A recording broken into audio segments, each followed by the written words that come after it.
Are we ready to go?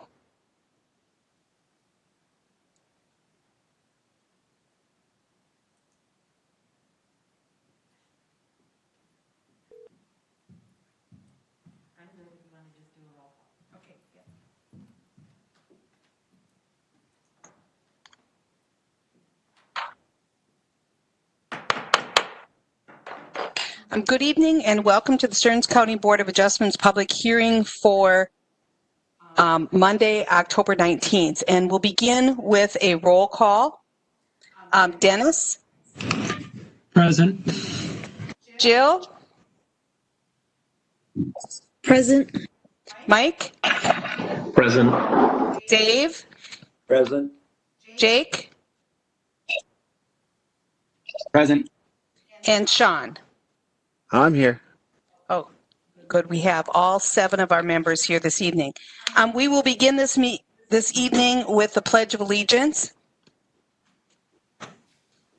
I pledge allegiance to the flag of the United States of America and to the republic for which it stands, one nation, under God, indivisible, with liberty and justice for all.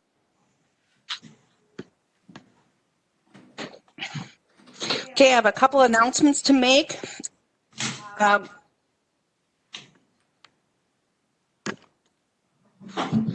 Please note that all testimony is being recorded for the record. If you're going to speak, we ask that you state your name and your address for the record first, and then go ahead with your testimony.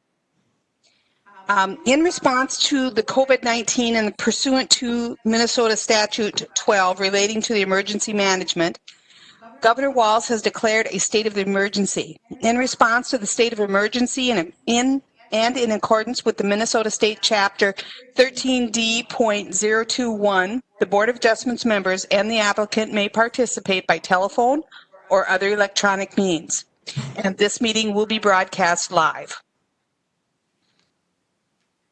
I'll give a brief overview of how our meeting will work this evening. I'll read the variance request, and that will open the public hearing. And after I've completed reading that, I will check with our applicant that they are have good reception, and then we'll ask the staff for a overview of the application. After their brief overview of the variance and the staff report, and they also will then give us any correspondence that we might have received since the request was made. The applicant and or the representative will then be able to provide any information that they would like to provide.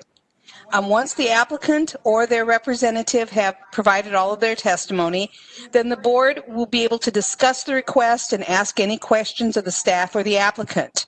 When we've completed that portion of the meeting, then I will ask if there's anyone from the audience that is either with us via webcam or in one of the other rooms via the technology set up there. Then they can give us their testimony at that time. And once that has been completed, the board will see if they have any additional questions for staff or the applicant. And once that motion has passed, we will close the public hearing. And there will be no further input from the audience or from the applicant or environmental services staff unless recognized by the chair, or if one of the board members wants some type of clarification on an issue related to the application. So our first item this evening will be to consider a request from BMW Properties LLC, Joshua and Sarah Trisco owners, Sauk Center, Minnesota, from section 6.2.1A and 9.9.9A3 of the Stearns County Land Use and Zoning Ordinance 439 to allow for the applicants to be over the allowable maximum accessory building area and to construct additions to the existing residential dwelling to include an attached garage that does not meet the required structural setback to the plotted road. The said ordinance allows for a maximum accessory building area of 1,500 square feet on lots 1 to 1.99 acres and requires a structural setback of at least 63 feet to the center line of a plotted road. The affected property is a quarter acre of the government lot 6 and lot 1, block 1 of Alpine Shores, sections 2 and 1, track 126 north, range 33 west of Melrose Township.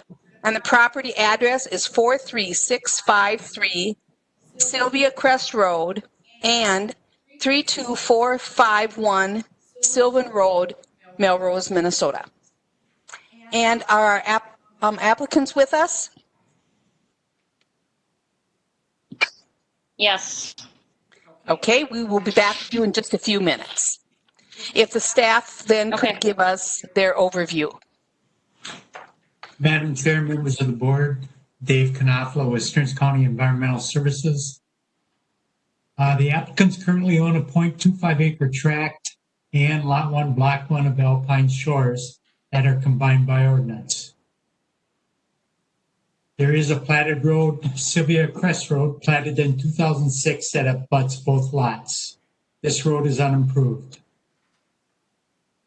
The applicants purchased the property on July 2nd of 2020, with the deed being recorded on September 24th of 2020. The meets and bounds tract has a seasonal single-family residential dwelling that was constructed in 1994 with a valid construction site permit and with a variance granted on July 28th of 1994 for a lake setback of 79 feet from the ordinary high water level of Lake Sylvia by the previous owner. Also, the previous owner applied for and received a construction site permit to construct a 26 by 30 detached residential accessory structure on the platted lot. The applicants, current owners, applied for and received a construction site permit to construct a 28 by 38 detached residential accessory structure on the platted lot. Also, the applicants applied for and received an after-the-fact shoreland alteration permit for fill and excavation for the proposed detached residential accessory structure. The total accessory structure area is 1,904 square feet, which is 404 square feet over what is allowed for lots 1 to 1.99 acres in lot area. The applicants are proposing to add an attached garage to the existing residential dwelling. The applicants will remove the existing deck that was constructed by the previous owner and of which there is not a permit history for the deck. The applicants have stated that they do not have living quarters on the second story of the smaller accessory structure. It is a game room, and the applicants state that the larger accessory structure will not be used for dog grooming business. The current single-family residential dwelling is 24 by 30, two-story, with a 10 by 12 bump out on the northwest side. The total living area is approximately 1,560 square feet. The applicants are proposing to construct a 34 by 42 two-story addition on the southeast side of the structure. That would consist of an 18 by 20 foot two-story addition, 720 square feet of living area, an 8 by 12 covered porch, and a 24 by 34 attached garage with a second story that would contain living space. The proposed addition would be approximately 76 feet from the ordinary high water level of Lake Sylvia, meeting the average lake setback requirement, and 17.6 feet from the platted road, Sylvia Crest Road. Sylvia Crest Road is an unimproved road, and Melrose Township does not maintain or have plans to bring this road to township road standards. The proposed addition would also straddle the property line between the meets and bounds tract and the platted lot. Staff has contacted the applicants concerning the 15-foot utility easement that is located along the western lot line of Lot 1, Block 1 of Alpine Shores, and informed them that this easement will have to be vacated prior to submitting the application for construction site permit if the variance is granted. granted. It was determined by Stearns County Environmental Services staff that the required lake setback is 75 feet from the ordinary high water level. The residential structure to the north is in the shore impact zone, and the residential dwelling to the south is located more than 100 feet from the ordinary high water level of Lake Sylvia. The average of 75 feet for the required structural setback from the ordinary high water level for the additions to the residential dwelling on this property. That information was forwarded to the Stearns County Soil and Water Conservation District, and the initial assessment from the SWCD still stands due to the steep slopes, amount of impervious, and the potential for water coming down the existing ravine. The property is in the Shoreland Overlay District of Lake Sylvia. The proposed addition is not located in floodplain, and Lake Sylvia is not on the list of impaired waters. The property is zoned R1. The subsurface sewage treatment system on the property is compliant per compliance inspection P-015477 issued on July 28th of 2020 and is sized for 2 bedrooms. The applicants have submitted an application for a new subsurface sewage treatment system that is sized for 4 bedrooms. The current impervious lot coverage is approximately 6,749 square feet, 11.7%. The proposed impervious lot coverage is approximately 10,410 square feet, or 18.2%. The alternative to the requested variance for the accessory structure area would be not having an attached garage and or reducing the size of the addition to meet the platted road setback requirements. Melrose Township, the Minnesota Department of Natural Resources, the Sauk River Watershed District, and property owners within 500 feet have been notified of this request. And we have received email correspondence, one from Dennis Middendorf, the Melrose Township Supervisor, just stating that they have no issue with the variance from the platted road setback. And according to Mr. Middendorf, they do not ever plan on bringing that road into township specifications. We also have 5 email submissions in not supporting the variance request. The first one is from Karen Hartung, 43705 Sylvia Crest Road, Melrose, Minnesota. The second one is from Peter Bidzowski, 43743 Sylvia Crest Road. The third one is from Joan Jackson and Jerry Jackson, 43713 Sylvia Crest Road. Ann Nyberg, 32351 Sylvia View Road. And Aaron Bangasser, his address is 5650 Birch Trail Road, Shoreview, Minnesota. But his mother's property is at 43653 Sylvia Crest Road, I believe. The requests all are similar in the fact that they do not believe the request is reasonable. They believe that the proposed plan changes the character of the locality and that there are not any unique circumstances that make the variance unique. That is all I have, Madam Chair. Okay, we will do roll call as to who was able to visit the site. Dennis? I visited the site a month ago, and when I was at the site, Eric who was from the construction company. The only conversation I had with him was just to confirm I was at the right site. Jill? Yes, I was at the site. I did have a discussion with the applicant. So it was Sarah Trisco, and she kind of showed me where on the property she was going to have the attached addition, and she was stating how one of the garages is currently not considered an accessory structure because they don't have an attached garage. So them wanting to attach the garage then suddenly made the existing structure not allowable anymore, and so she had some questions on that. I also had some discussion with the next door neighbor, and so I do have a question for staff once we get to that part.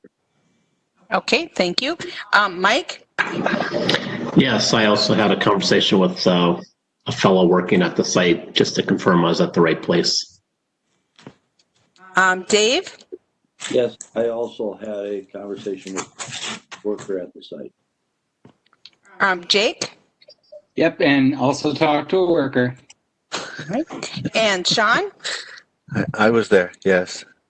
And I also visited the site, and because I came in the wrong direction from the my MapQuest, I also ended up in the neighbor's yard and talked with the neighbor as well.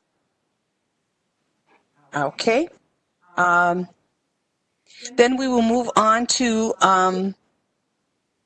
the applicant, and they can share with us what they would like to share this evening. My name is Sarah Trisco, and our addresses that you guys have listed on the property are 43653 Sylvia Crest Road and 32451 Sylvan Road in Melrose. Do you want me to address some of my concerns with some of the emails that were sent with the packet? Is this the time to do that? Yes, this would be a good time for you to do that. Okay.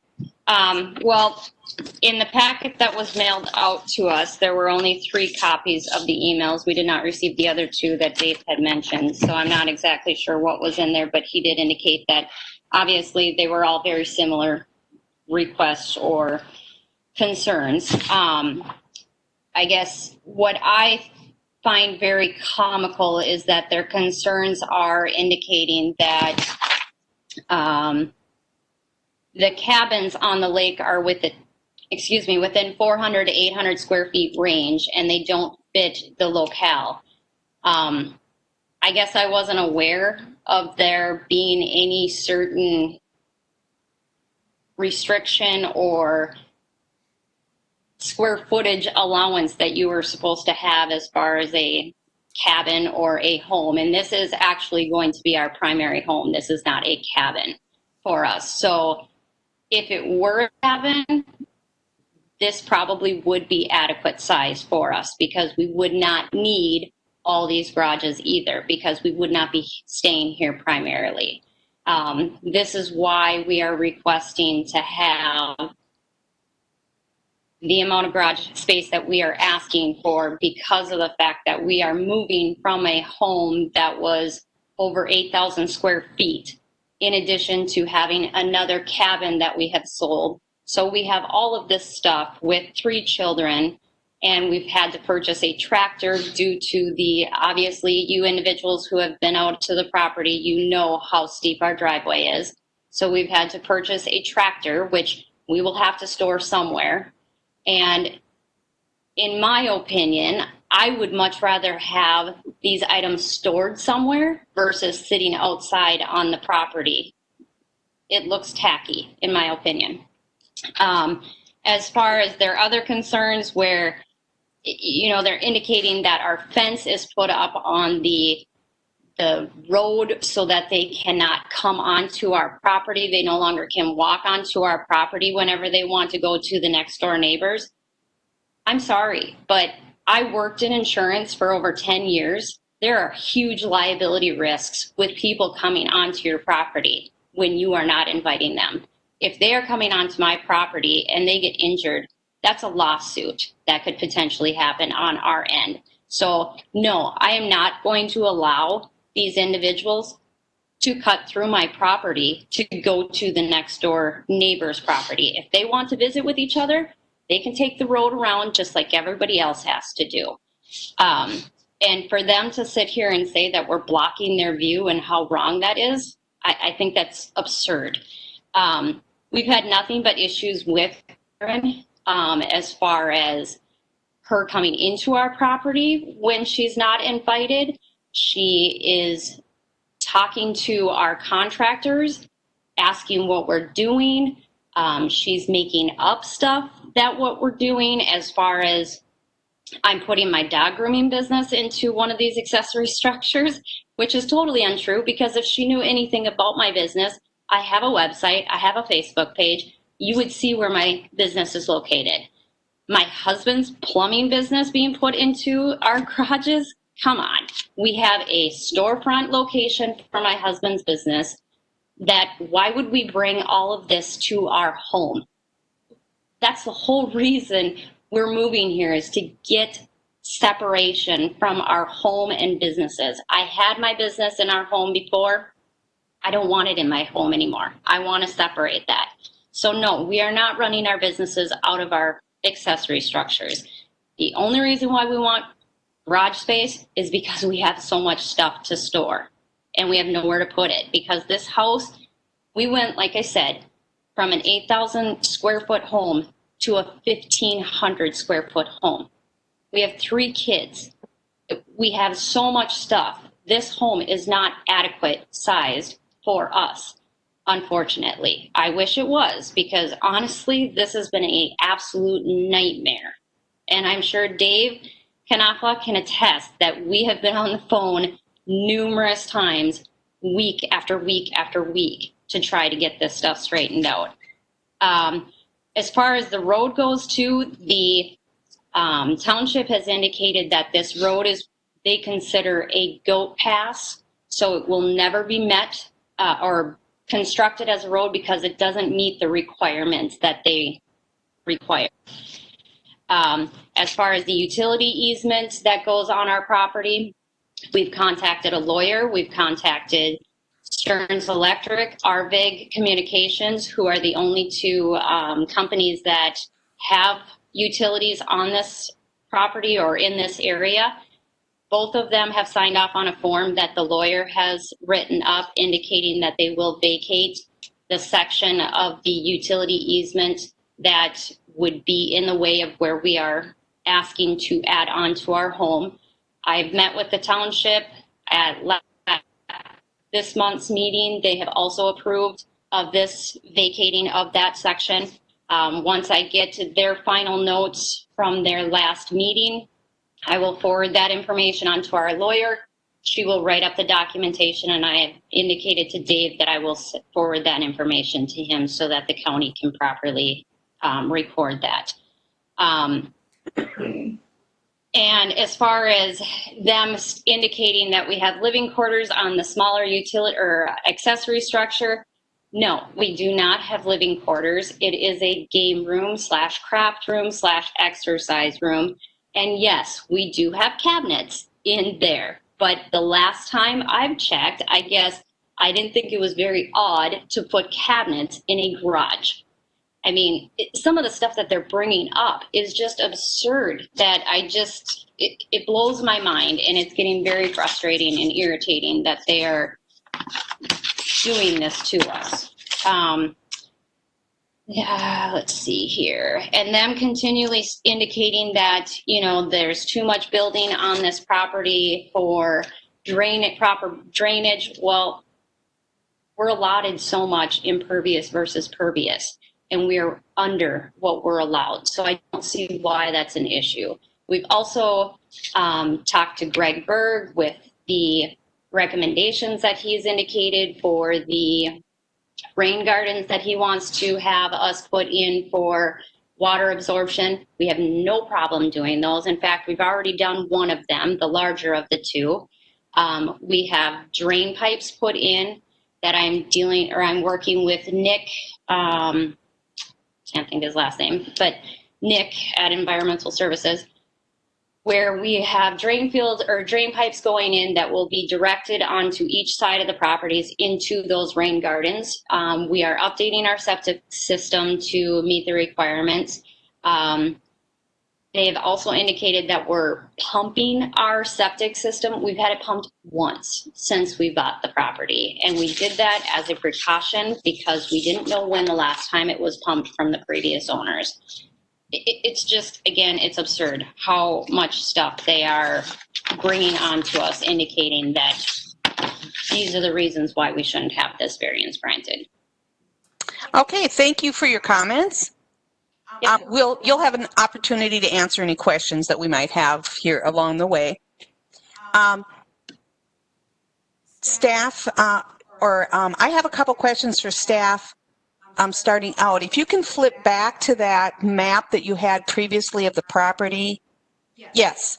I'm wondering if, with a pointer or something, if you can indicate where is that road right of way where it's 17 feet?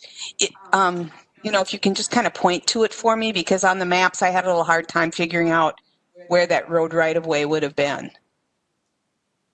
That they're talking about, that it's 17 point something feet from the road right of way to the proposed building.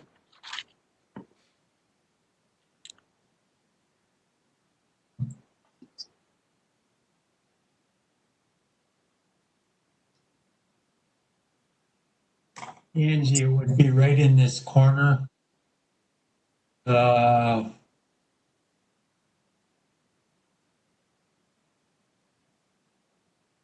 Right where your hand is, or where the hand is. 17.6 feet to that corner of the road to their addition for the overhang to the front door.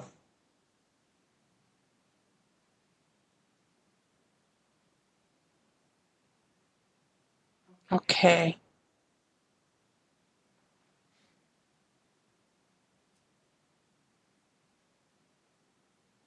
So that's considered public road there? It's a platted road, Madam Chair. Okay.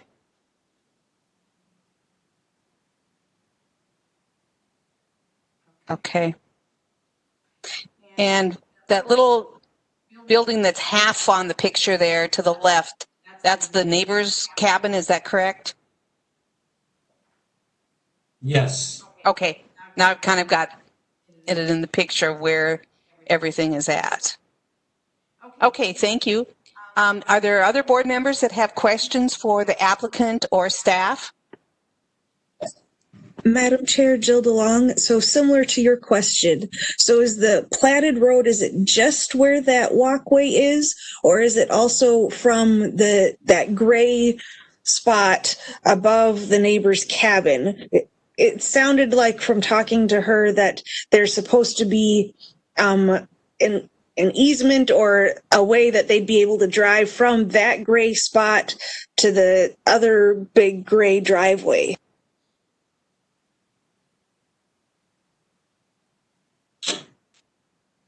Madam Chair, members of the board, so you can see the outline of, or the outline of the road. So that's Mary Addition Plat 2 on the certificate of survey, and then it says Sylvia Crest Road.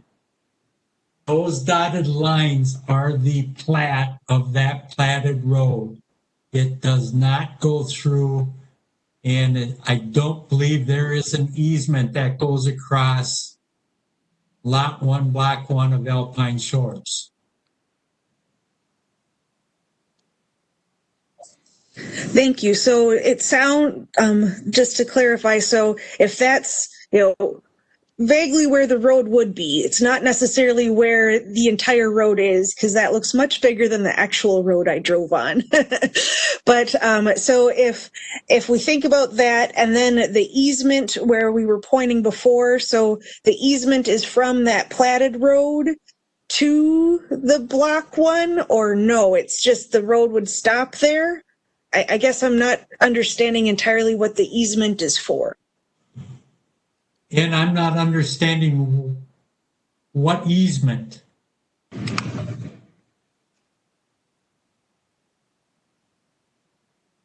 Just a comment, Jill. The platted road ends at the property line. The only easement on the property is a utility easement. There is not a access easement or a road easement. And the Sylvian Road ends up in the upper right-hand corner. So the two roads never meet, and there is no way to get from one road to the other except for to cross private property. Thank you for the clarification. That's what it had sounded like, that they used to be able to drive there, but it sounds like maybe they did, but it was not officially sanctioned or officially platted to be able to drive and connect there. And I believe when you were talking about easements, I think that was I think staff can confirm, but that's what I see, Jill. I think when they were talking. I think when they were talking about easements, I think that was like utility and electrical easements. Is that correct, staff? That it wasn't a roadway easement. Madam Chair, members of the board, it is a utility easement. Okay, thank you for clarifying. That helps a lot. Okay, do we have additional questions or comments from staff? Or, excuse me, from board members for staff or the applicant? Question for staff, just to kind of clarify timing here. The applicants applied to put up a second accessory structure, and I think they were allowed to do that at the time because they did not have an attached garage. So then it exceeded. What was the timing of that permit and the timing of their request to add on to their house and put an attached garage?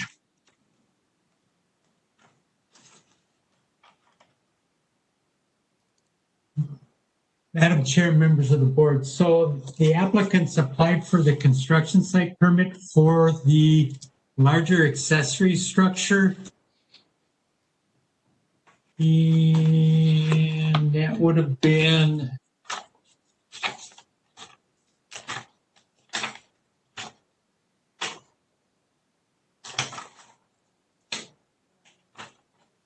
I want to say sometime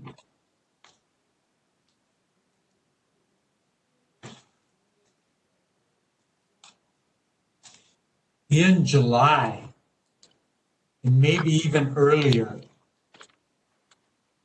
So it was before their variance request, and the applicants did change their request.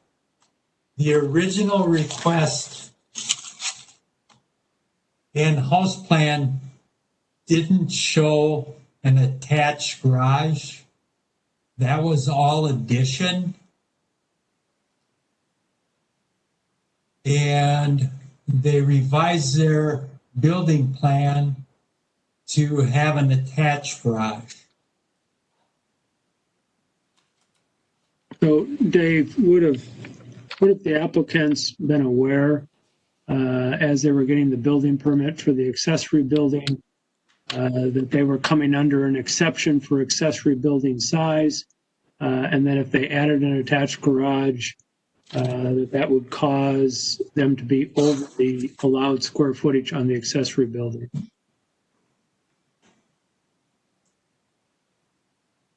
Madam Chair, members of the board, I don't know if that's made aware to the applicants because of the fact that we don't know what their plans are going to be in the future.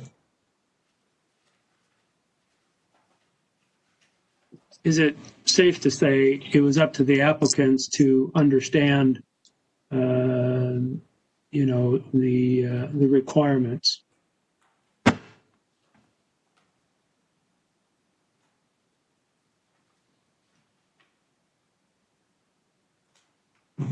Madam Chair, this is Angie Berg. I have a response for Dennis. If you. Yes, go ahead. Okay. To answer your question, Dennis and members of the board, the construction site permit for the 28 by 38 accessory structure was issued on August 19th, 2020. Yes. And I have a question for staff now. When the square footage for the accessory, the allowed accessory structures, those would be, there's 2 garages. Is that what is included in the accessory structure measurements? Or 2 sheds?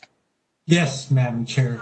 Does that include, I think there was recently another small shed, or would that, that was moved to the property, that additional small shed, is that considered a water orientated, or because it was like a chicken coop or something that was recently added? Madam Chair, members of the board, the water-oriented accessory structure would be exempt from any requirements to include that in the accessory structure lot coverage. Anything that's less than 10 by 15 or 150 square feet in area. Okay, thank you. I just wanted to clarify that because that had been brought to my attention, but I thought it would be under the water orientated building. Okay, other questions or comments from the board?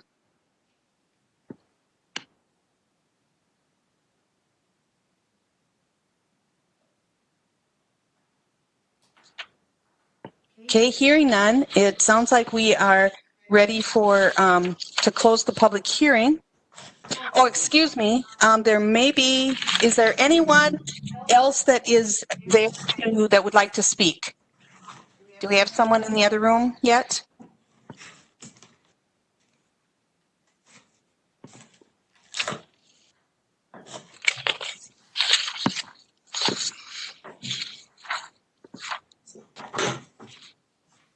Staff, do you know of someone else that's looking to speak to this application that is either online or with us?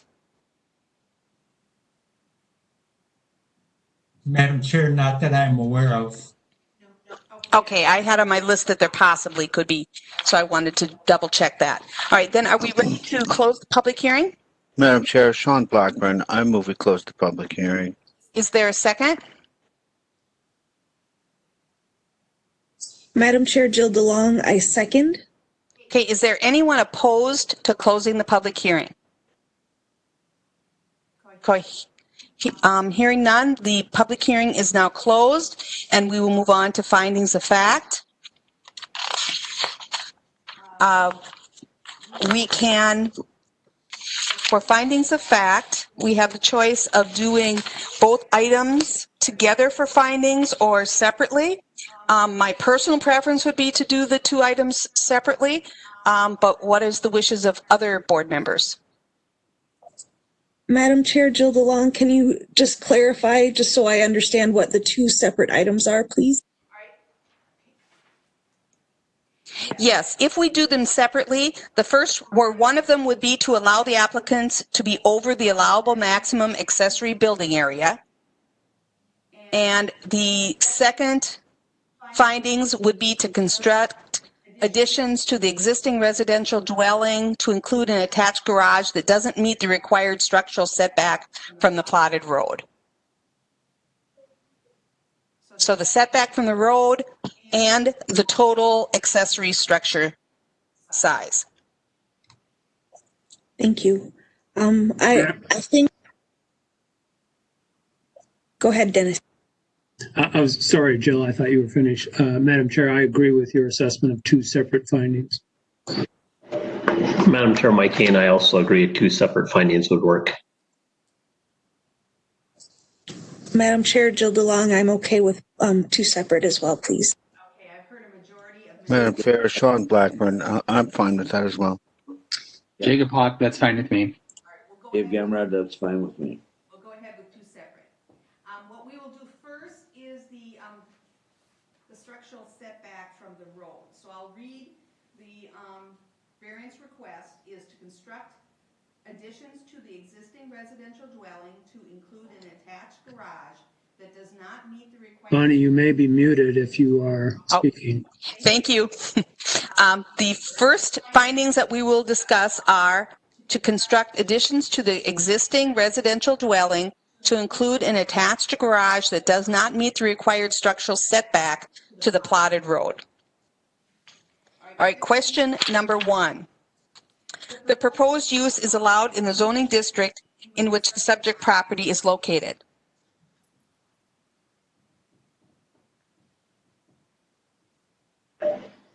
Madam Chair, it's zoned R1, and additions are allowed in zone R1. All right, we have 1 yes for number 1.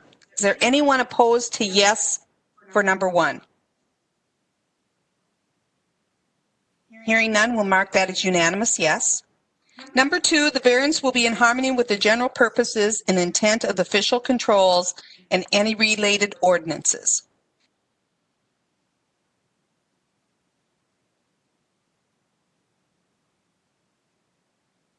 Madam Chair, Jill DeLong. So this is for the addition to the residential structure, correct? For the setback, yes, for the setback from the road. For the structure. Okay. Thank you. I believe that the intent of the official control is to allow enough distance between structures and roads, because the road is a low maintained or not maintained road, and because I believe it was the city or the township said that they were not planning on doing anything new to that road. It's a very remote area. I don't believe it's going to be expanded much. I believe that, yes, the variance will be in harmony with the general purposes. All right, we have a yes for number 2. Does anyone disagree with yes?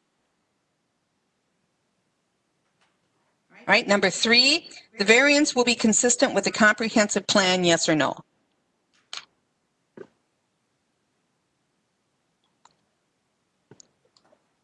Madam Chair, Dennis Gregory, connectivity goal number 1 is to develop and maintain a transportation system that promotes the safety, mobility, and access of all users. The building of this structure will not inhibit the access to the platted road.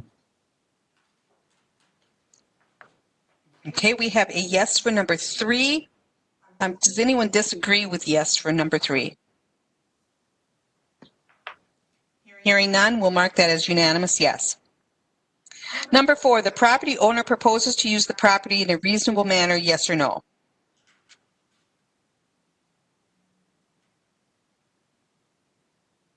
Madam Chair, Sean Blackburn. Yeah, it certainly seems reasonable. It's a slight variation due to unique circumstances. It works for me. Okay, we have a yes for number 4. Does anyone disagree with yes for 4? Hearing none, we'll mark that as unanimous yes. Number 5, the plight of the landowner is due to circumstances unique to the property, not created by the landowner.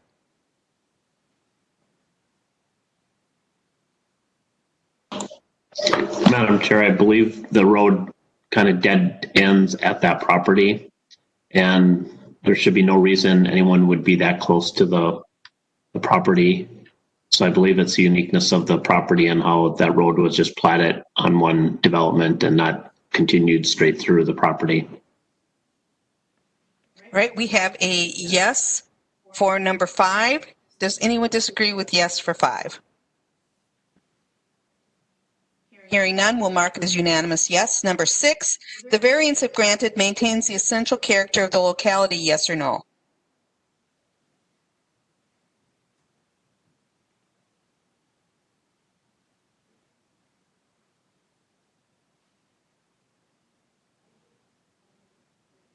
Madam Chair, Sean Blackburn.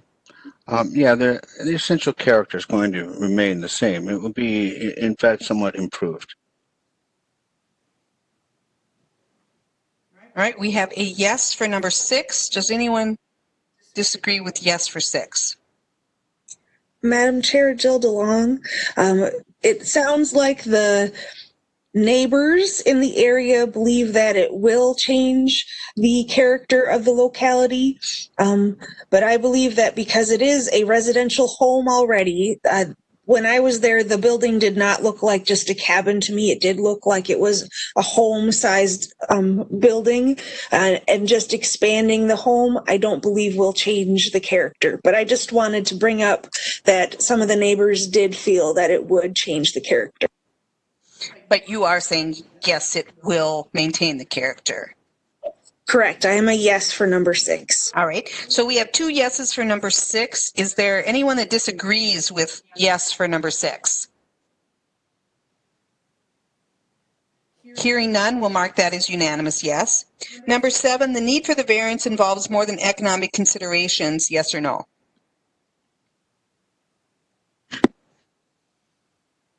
Madam Chair, this is Dave Gamrod.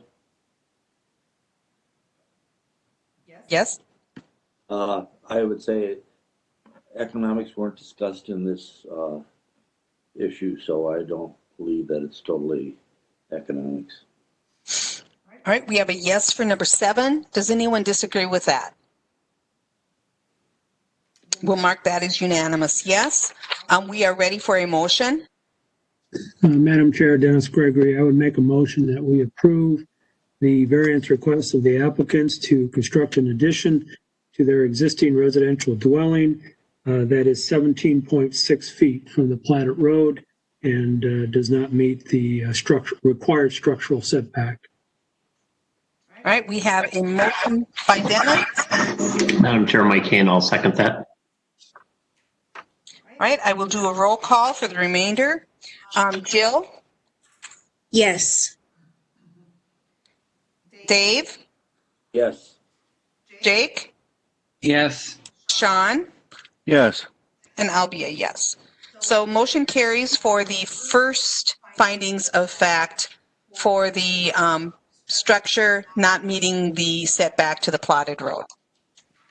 Then we will go on to findings for the maximum accessory building area. The variance request is to allow the applicants to be over the allowable maximum accessory building area. Number 1, the proposed use is allowed in the zoning district in which the subject property is located. Yes or no?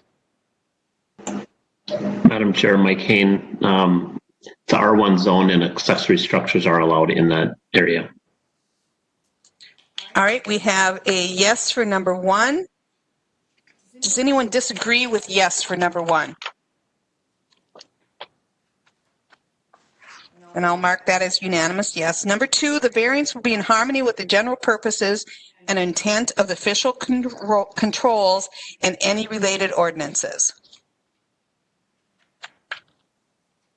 Madam Chair, Dennis Gregory, I do not think it is in harmony.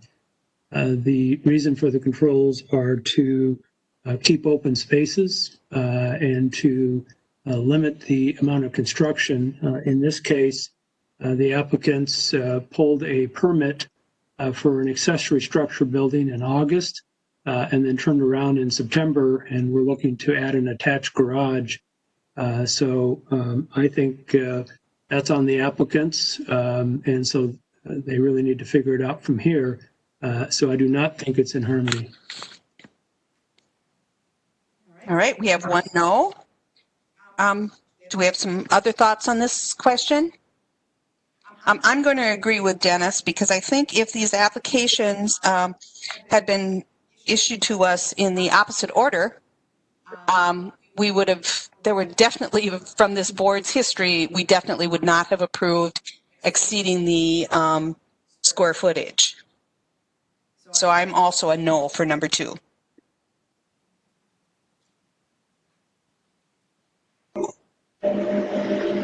Madam Chair, Mike Kane, I also agree with Dennis's comments. All right, we have 3 no's. Are there any other comments on this? Anyone disagree with no for number 2? Madam Chair, Sean Blackburn. In the spirit of discussion, the variance is for a difference of only 404 square feet, and that's why we have to have a variance application. That's why we go through the process. It's not a huge variation. To me, it seems acceptable. To me, it seems in harmony. All right, so we have a yes. So I'll do roll call on this for the ones we haven't heard from yet. Jill, No. Dave, Yes. Jake. No. All right, we have 2 yeses, 2 yeses and 5 noes. So that would be no for number 2. On number 3, the variance will be consistent with the comprehensive plan, yes or no?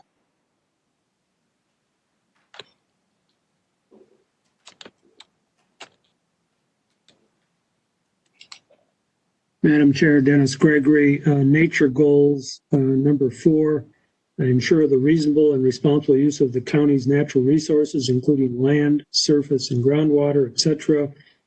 Again, as I mentioned previously, I don't think this is a reasonable and responsible use. All right, we have a no for number 3. Do we have other comments?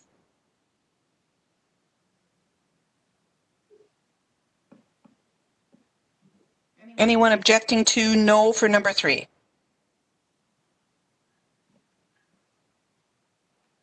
I'll mark that as unanimous no. Number 4, the property owner proposes to use the property in a reasonable manner, yes or no? Madam Chair, Jill DeLong. The property owner, they want to use the property as their residence. They want to have sheds or accessory buildings to hold their equipment to maintain the property. I believe that is reasonable. All right, we have a yes for number 4. Does anyone disagree with yes for 4?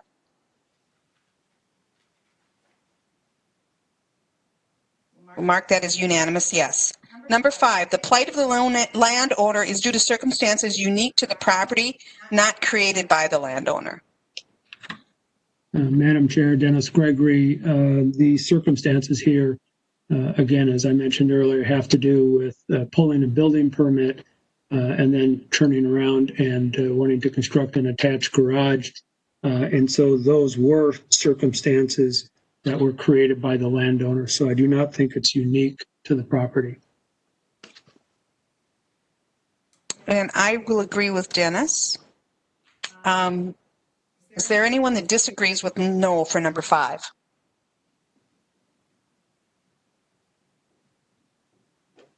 Hearing none, we'll mark that as unanimous no. Number 6, the variance if granted maintains the essential character of the locality, yes or no?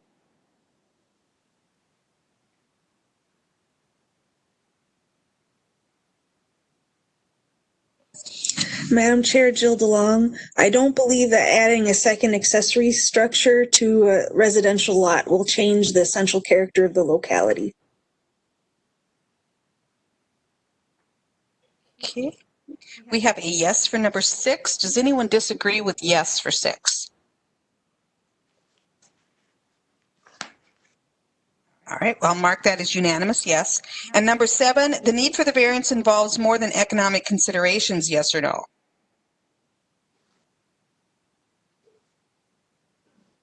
Madam Chair, Mike Hain, economic considerations weren't discussed at this.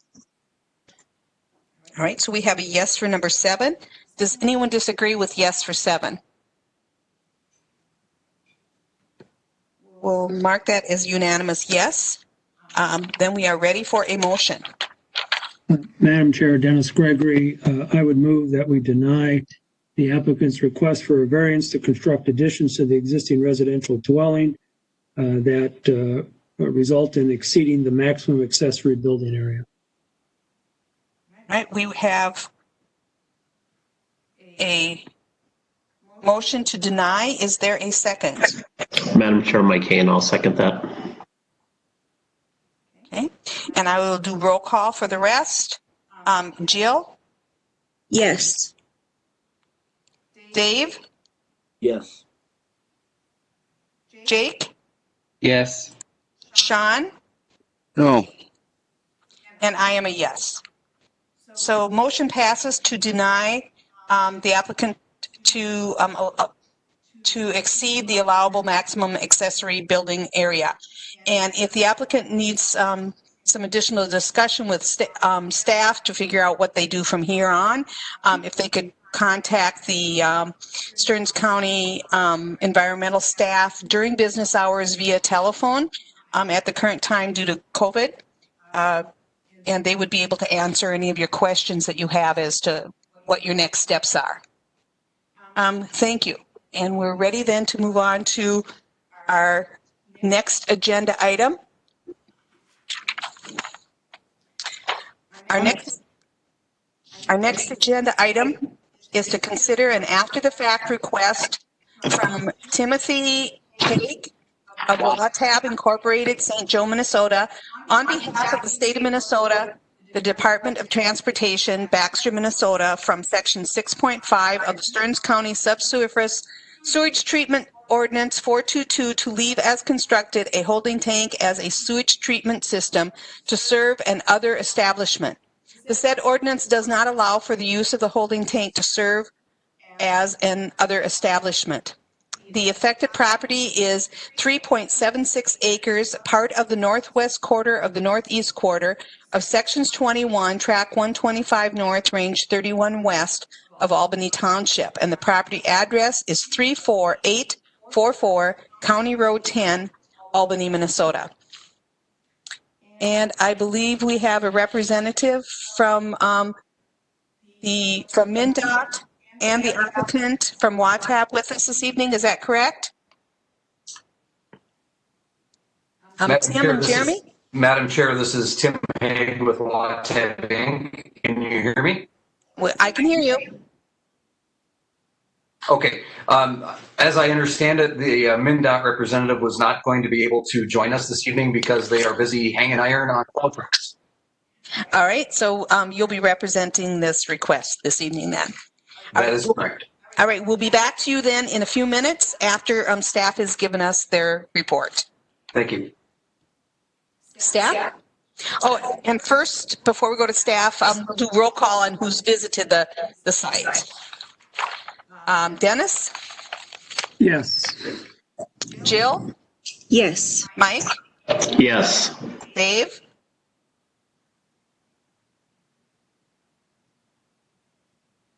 Dave, you're muted.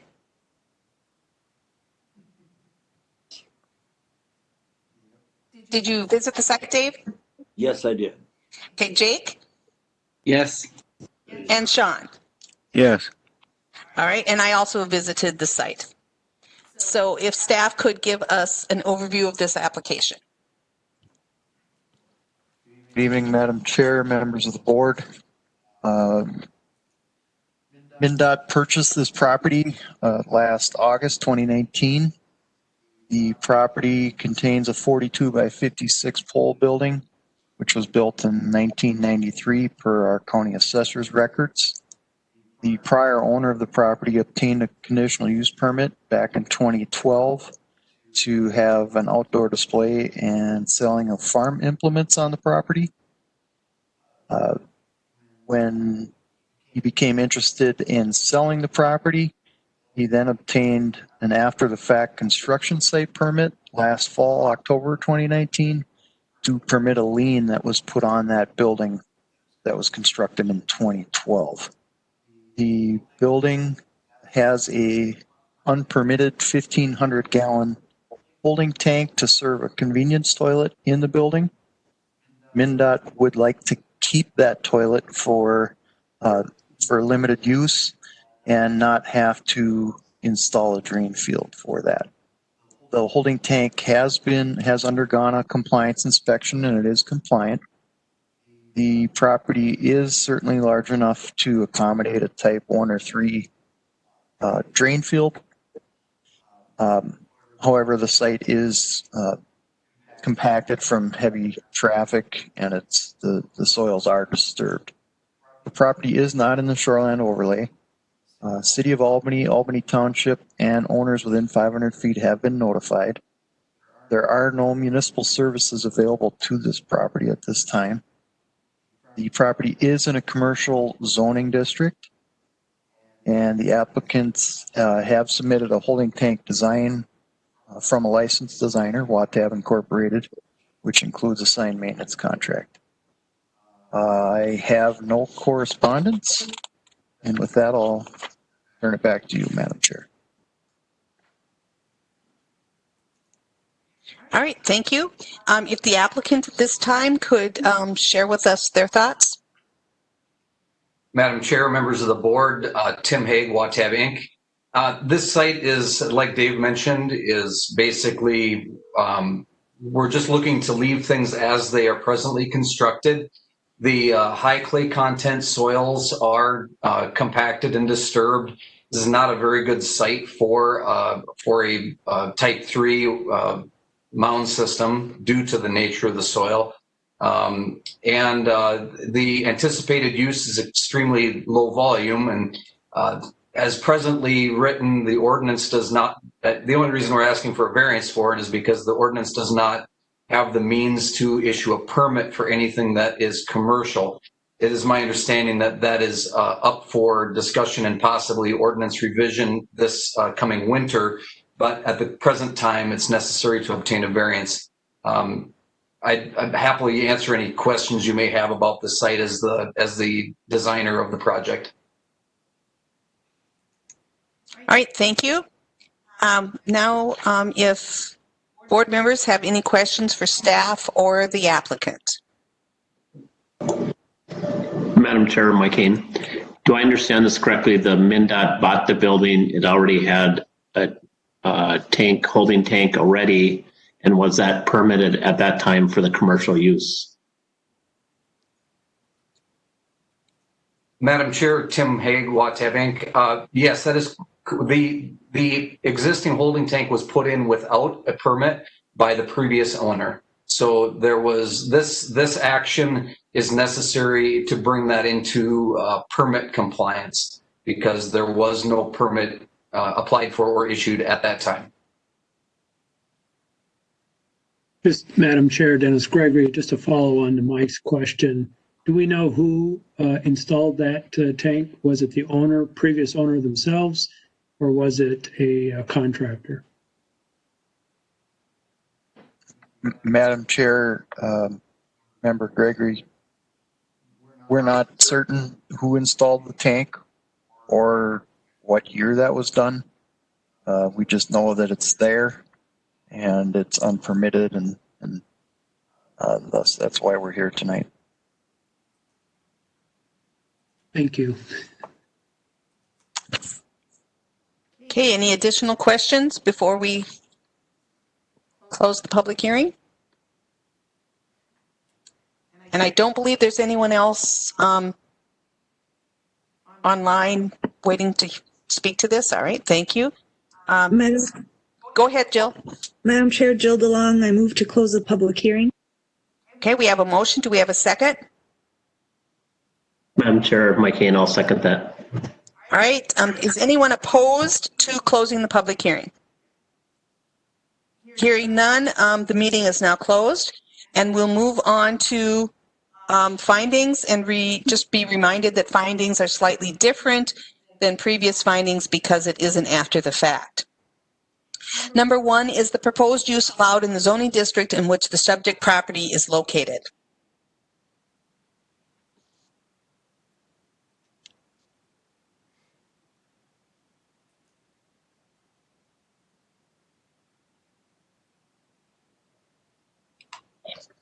Madam Chair, it's a commercial property district.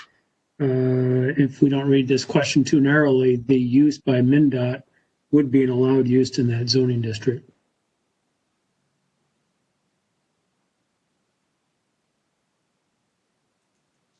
Okay, we have a yes for number 1.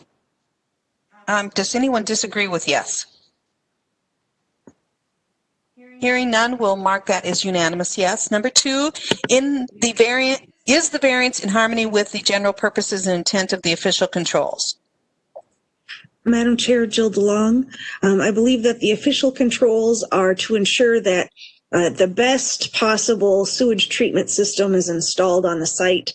There is one currently installed. It sounds like the soil is been compacted, so it's not really any other good spot to put one, and they just want to use what's already there. I believe that that is in harmony with the general purpose. All right, we have a yes for number 2. Does anyone disagree with that?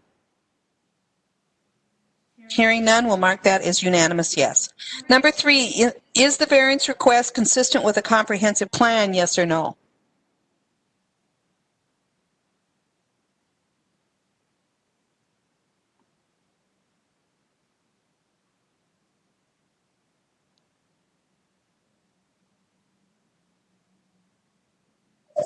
Madam Chair, Jill DeLong. I believe under business goals, number 5, continue to promote and encourage multi-jurisdictional partnerships and public-private partnerships that advance economic development opportunities.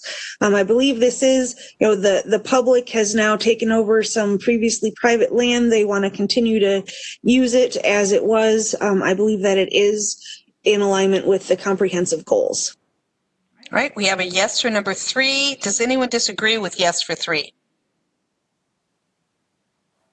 All right, hearing none, we'll move on to number 4. Is the property owner proposing to use the property in a reasonable manner not permitted by official controls? Well, go ahead. Sorry, Madam Chair, Dennis Gregory. They have a convenience toilet. I think that is a reasonable use. And the tank, as Jill mentioned, is already there. So we have a yes for number 4. Does anyone disagree with that? All right, hearing none, we'll mark that as unanimous yes. Is the plight of the landowner due to circumstances unique to the property, not created by the landowner? Madam Chair, Mike Hain, the current owners purchase a property in its current condition, and they're not really changing the use as far as the facilities go. So I believe it is unique to this property. Okay, does anyone disagree with yes for number 5? All right, number 6, will the variance maintain the essential character of the locality? Madam Chair. Go ahead. Go ahead, Dave. It will not change anything in this locality. We've granted variances in the past for low volume installations, and this won't change anything. All right, we have a yes for number 6. Does anyone disagree? Hearing none, we'll mark that as unanimous yes, and we are ready for a motion. Madam Chair, excuse me, there's number 7 is on the back of the sheet. The need for the variance involves more than economic considerations, yes or no? And I'll go ahead and answer that one. I'll say that it does involve more than economic considerations, as they were not really even part of our discussion. Does anyone disagree with yes for number 7? Hearing none, we'll mark that as unanimous yes, and we're ready for a motion. Madam Chair, Dennis Gregory, I would move that we approve the after-the-fact variance to leave as constructed an unpermitted holding tank to serve another establishment with the condition that MnDOT applies for an after-the-fact permit. Madam Chair, Mike Hain, I'll second that. All right, we have a motion and a second. We'll do roll call. Jill? Yes. Dave? Yes. Jake? Yes. Sean? Yes. And I am a yes, so that's unanimous yes, motion carries. All right, thank you. Our next item for this evening is to consider a request from Kevin Frericks, St. Joe Lumber Incorporated, Freeport, Minnesota, on behalf of Mark and Lisa Ostendorf of Eden Prairie, Minnesota, from sections 9.9.9A1 and 9.9.11 of the Stearns County Land Use and Zoning Ordinance 439 to construct a new single-family residential dwelling unit less than 10 feet from a side yard property line and in excess of the allowed 25% lot coverage in an R1 zoning district, The said ordinance requires a minimum side property line setback of 10 feet and a maximum lot coverage of 25% of properties located in R1 zoning district. The affected property is the south 75 feet of the north 200 feet of block lettered B of Docks Beach, section 32, track 127 north, range 32 west of Millwood Township. And the property address is 44851 Birch Park Court, Gray Eagle, Minnesota. And are the applicant's representatives with us this evening? Yes. Yes, we are. Okay, and could you state your names for the record? My name is Kevin Frericks. I'm with St. Rosa Lumber. And Jason Arnzen with St. Rosa Lumber. All right, thank you. And we'll be back to you in just a few minutes. And we'll do roll call on who was able to visit the site. Dennis? Yes. Jill? Yes. Mike? Yes. Dave? Yes. Jake? Yes. Sean? Yes. And I also visited the site.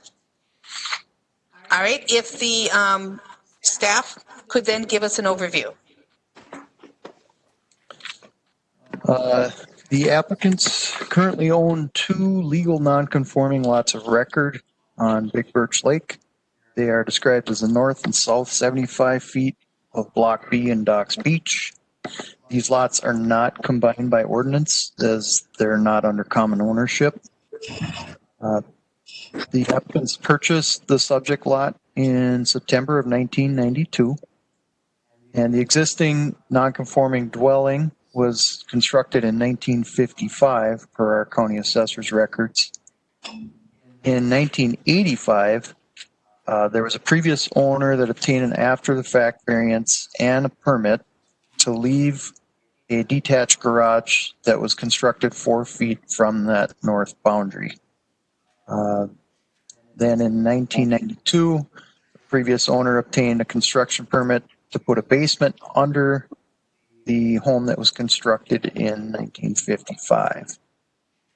The existing dwelling is 3.5 feet from the north property boundary, 54 feet from the ordinary high water level, and the lot coverage is 38% according to the submitted certificate of survey. The applicants would like to construct the new single-family residential dwelling 4 feet from the north boundary. In addition to that, the lot coverage proposed per certificate of survey is 35%, which is obviously 10% over the allowed 25.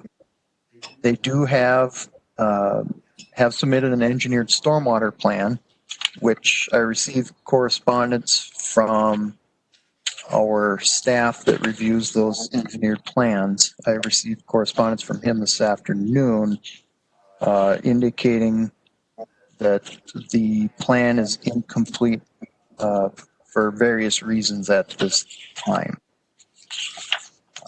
The property is within the R1 zoning district in the shoreland overlay of Big Birch, which is a recreational development lake. And Big Birch is on the impaired waters list for mercury and fish. They do have a design that's been submitted by a licensed designer for a new septic system. Millwood Township, the Lake Association, Big Birch, the DNR, the Sauk River Watershed District, and property owners within 500 feet have been notified of the request. And I do not have any correspondence for this request either, Madam Chair. Okay, thank you. Then if the applicant has, or their representative has things they'd like to share with us this evening? Are Mark and Lisa in person at your meeting? They are not. No. Oh. Yes, excuse me. This is Mark and Lisa Osnoff. Yes, we are present. Oh, all right. They must be in another room. Oh, okay. All right, thank you. Yep, they are in my notes. Sorry, I missed that. Mark and Lisa, would you like to talk or would you like us to talk about it? We can start off here. I'll just give you a little bit of background. I've grown up on the lake. My parents bought a place which is just north of us in the early 70s. So I've been on Big Birch Lake since I've been a pretty little kid. And subsequently, we bought our own place. Our kids both grew up there. Our kids have become very attached, obviously, to the lake. I have a lot of relatives in that area. Both my parents are from that area.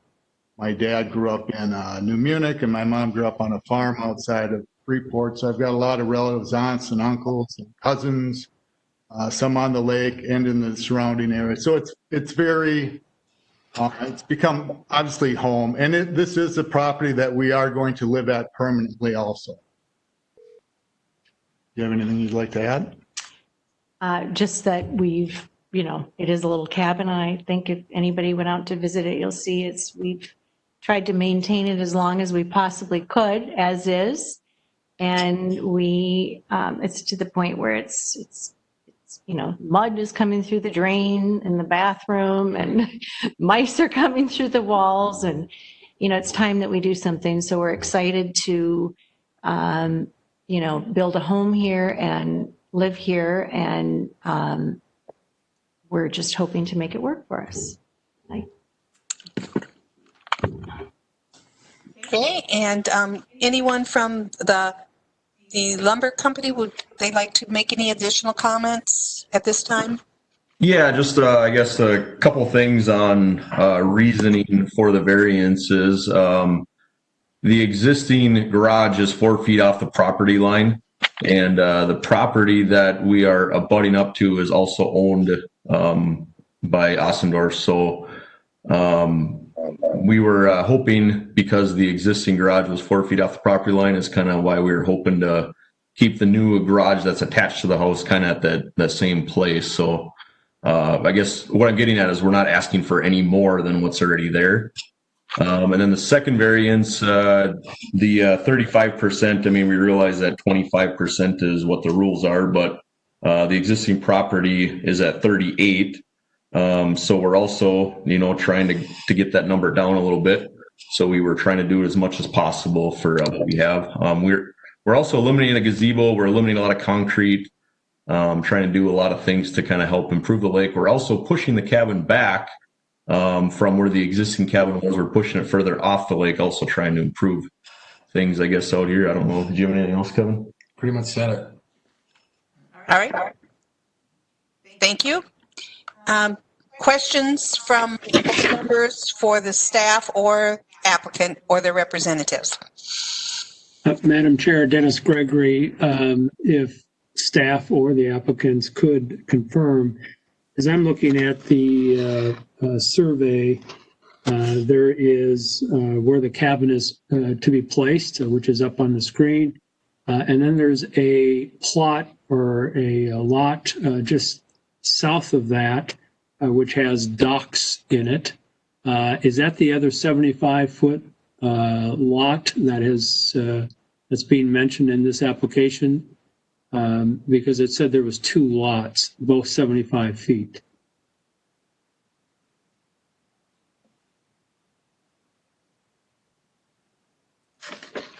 Madam Chair, members of the board, the other 75-foot lot would be the lot to the north. Or you can see the north there on the survey. So they own the north lot and then the subject lot where the survey depicts the new home. So just to follow up then, on the survey, there's 200 feet north of this, where they have the house placed. So 75 feet of that 200 feet is owned by the Ossendorfs, and who owns that specifically? Excuse me, could I interrupt here and answer that question, please? Yes, that would be fine. The lot to the north, that's my mother's, Lenore Ostendorf. Which she's and Ralph Ostendorf, who currently lives there. One up here, you can see that Lake. Where the, yeah, he asked where the docks were laying in the yard.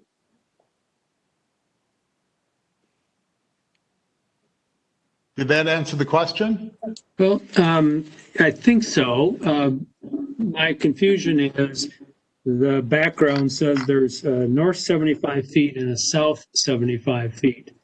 I get where the house is proposed is 75 feet. I'm trying to figure out the other 75 feet. And so the lot to the south is 75 feet. The lot to the north is 200 feet. So that's what I'm still trying to clear up in my mind. So who owns the lot to the south of where you are proposing to put your house? That's Vandrell's. Okay, so not related at all to you. No, it is not. The lot north is my parents. Okay. My mother now. My dad's deceased. And that's 200 foot lot. No, that's 75 feet.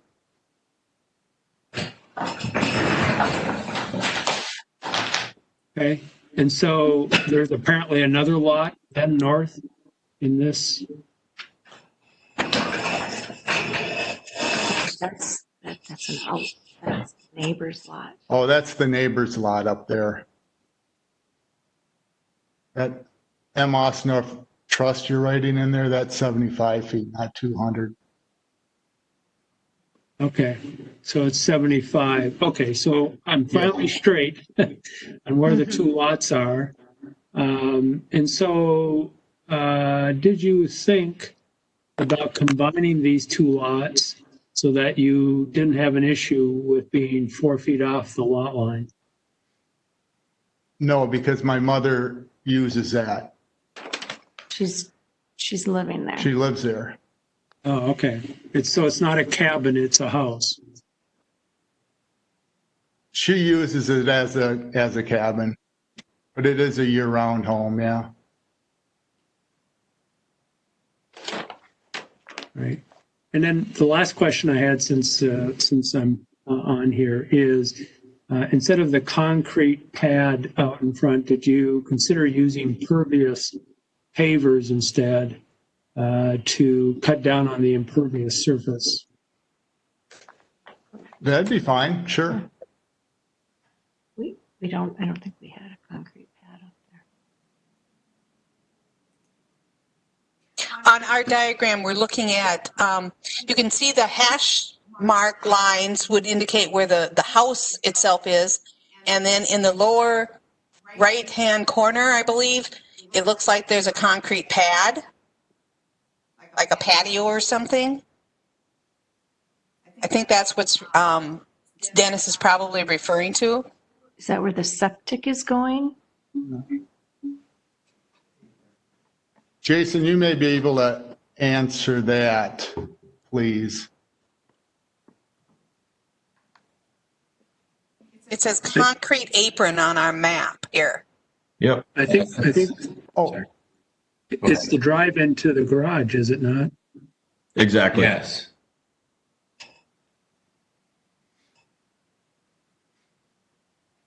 Because if that was pervious pavers, this would become a lot closer to the 25%. Correct.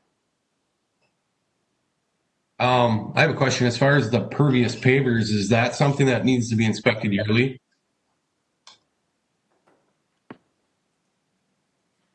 Madam Chair, members of the board, that pervious paver product would be something that requires an annual maintenance inspection to ensure that they are performing as designed.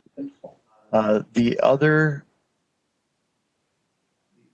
trick to that equation is that there needs to be 3 feet of separation between the bottom of those permeable pavers and the water table.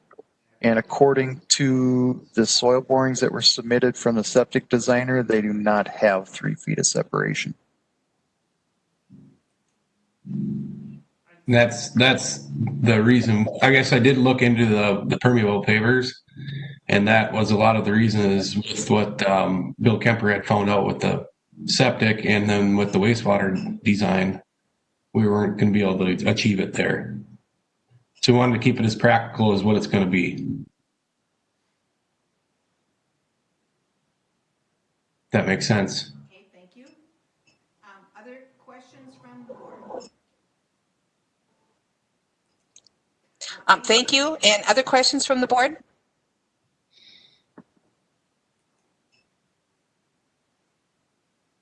Madam Chair, Jill DeLong, question for the applicant. It looks like you're kind of starting fresh. So you're tearing down the buildings that are currently there and starting fresh. Did you ever think of trying to make the building smaller so that it would fit the 25% impervious? We tried, but I guess the owners, we're trying to get a nice sized garage, and then they kind of had some needs and wants with the square footage on the house to try to get as many things as possible on the main level. So that's kind of what drove it up to kind of where it is, and and like I said earlier, we are getting the square footage down from what it is at now. So we were, kind of hoping that we'd be heading in the right direction. Okay, additional questions from the board? Oh, excuse me, madam, could I speak? Is this the owner? Yes, this is Yes, Lisa. go ahead. I was just saying, we are trying to just kind of currently, we're going to be doing less than what we have, and we're trying to clean it up. It's, we're attaching the porch rather than having it sit out in front of the lake, and just clean up the area so that it's aesthetically looking nicer and that we can store things inside and it'll just be clean and neat. And we feel that it's, prettier from the lake side aesthetically. And we've talked to our neighbors and everybody was happy with what we're doing and that we're not detracting at all from, the look of the area. And hopefully we're helping with the watershed. I heard something that it wasn't, I guess they're still working on the plan, but that the drainage will be so much better than what it is now. It's just really bad the way it comes down and comes right into the home, and the wood has just rotted all the way around the whole cabin. And it, we're redoing the septic. We're trying to get it just up to code, and hopefully everything will look nice for everyone. Thank you. Okay, additional questions from the board? Madam Chair, this is Dave Amrod. What are the dimensions of the garage? Oh, hang tight, we'll get that.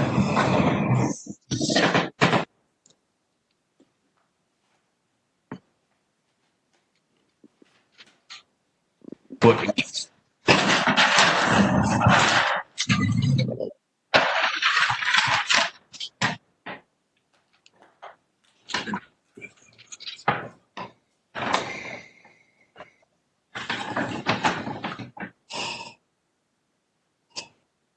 did you hear the answer? No, we didn't. Oh, okay. Sorry. It was, it's 28 foot deep, which is kind of needed, to get something, a vehicle or a boat in there and to be able to walk around it. And then, the backside is 46'8" is the dimension, the length, which is kind of needed for a 4-stall garage. Okay, so it would be a typical four-stall garage. Correct. All right, thank you.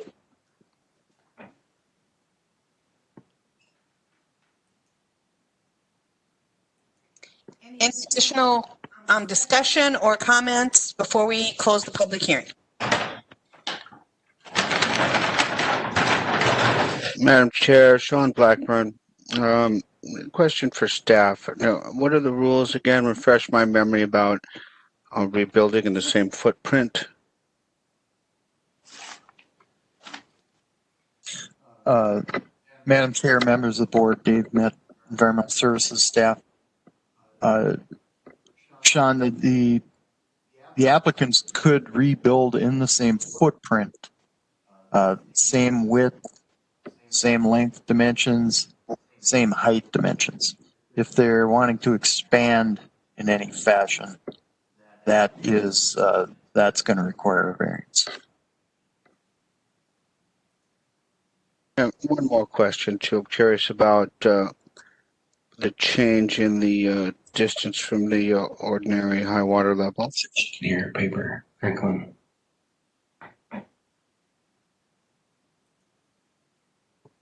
Sorry? If staff could comment on what's the current distance from the ordinary high water level and what will it be with the new construction? I believe that's what Sean was referring to. That's correct. Madam Chair, members of the board, I have the house currently at 54 feet. To get it behind the building line of the neighboring two, the certificate of survey is showing it going to be about 63 feet. So about 9 feet. About 9 feet gain. Landward. All right, thank you. Any additional questions before we close the public hearing? Madam Chair, is there a height limitation in this structure? I'll defer that to staff. Madam Chair, Member Gamrat, there's a 30-foot height restriction, and this proposal is within the 30-foot allowance. Okay, thank you.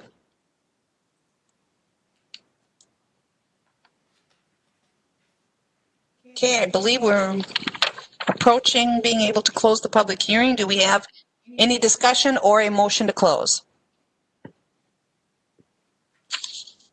Madam Chair, Jill DeLong, I move to close the public hearing. Okay, we have a motion to close. Do we have a second? Madam Chair, Sean Blackburn, I'll second that motion. All right, we have a motion and a second to close the public hearing. Is there anyone opposed to closing the public hearing from the board? Madam Chair, this is Angie Berg. Yes. Environmental. Angie. I just wanted to throw out there, since we don't have an approved engineered stormwater management plan, there would be the option for the Board of Adjustment to continue this.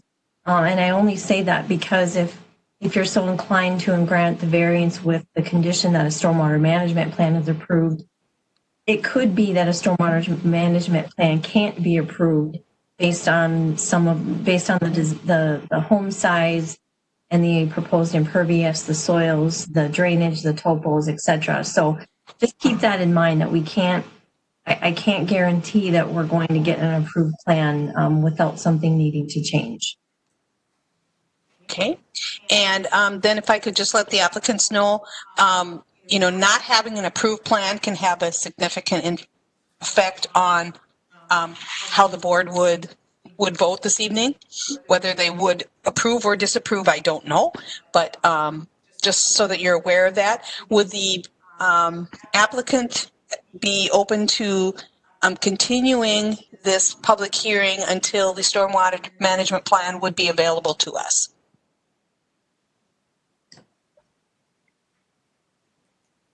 I guess I'm not 100% understanding the question. Can you repeat that? Well, as Angie said, we don't have a stormwater management plan, approved plan available to us this evening. And that is oftentimes the board, when making a motion, will, in the event that we would approve, would include a condition that it would require a stormwater management plan, approved plan. So I think the board would be hesitant to approve something that we didn't know that if it was possible to have an approved plan available. Okay, so I guess we didn't know the plan was not an approved plan until right now. Which I guess if we would have known that, we could have probably got whatever would have been needed to make that happen. So is there any way that you can approve it contingent on that plan being approved? Let me defer that question to Angie. Madam Chair, applicant, so again, I mean, presumptuously, if the board grants this, which I'm not sure what your decision will be on either the property line or the impervious lot coverage, but if you were inclined to grant the variance tonight with the condition that there is an approved stormwater management plan, what I would like the applicants and the builders to understand is that it's very possible that you won't be able to meet that criteria. I have not reviewed the plan. This has been a very busy year for us. Staff was only able to get through that plan today. So I don't know what all of the deficiencies are, but I have seen it before where things would need to change significantly to make that plan work. I'm not suggesting that that is the case here. I'm saying it's a possibility. So if that is the case, then there's a chance that you would need to come back to the Board of Adjustment and ask for a different request. So I just want to be clear that if the plan can't be approved per the county ordinance standards, you would have to come back and say, okay, we can't make this work with this approved plan. Therefore, we are asking for a variance to be at 38% lot coverage and no stormwater management plan. Okay. Okay, and I think the scenario would be that if we were to approve it this evening with the condition of the stormwater management plan, and then later you came back and said, we can't meet the requirements of that plan, the variance that we would, if we were to grant a variance, the variance we would request would be void, I believe, because you can't meet the condition. And then if you wanted to come back, you'd have to request a new variance, which would cost new fees. It would be the whole process over again. If we continue this, then you have the opportunity to sit down, look at the plan, get the plan all in place, bring that back to us, and then have the board vote on whether to grant the variance or not. Now, I do want to say that having a approved stormwater management plan doesn't guarantee that the board would approve the variance.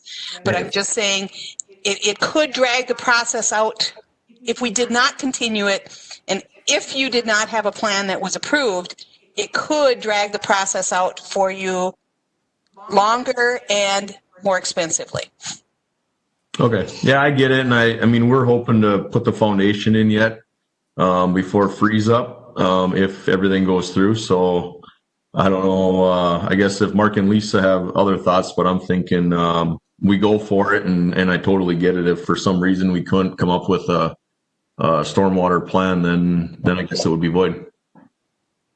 Madam Chair and Angie, is it possible for us to continue this until Thursday's meeting, which will give the applicants 3 days, and then they would know, they'd be in a better position to know whether or not they could meet the conditions of that, of the deficiencies.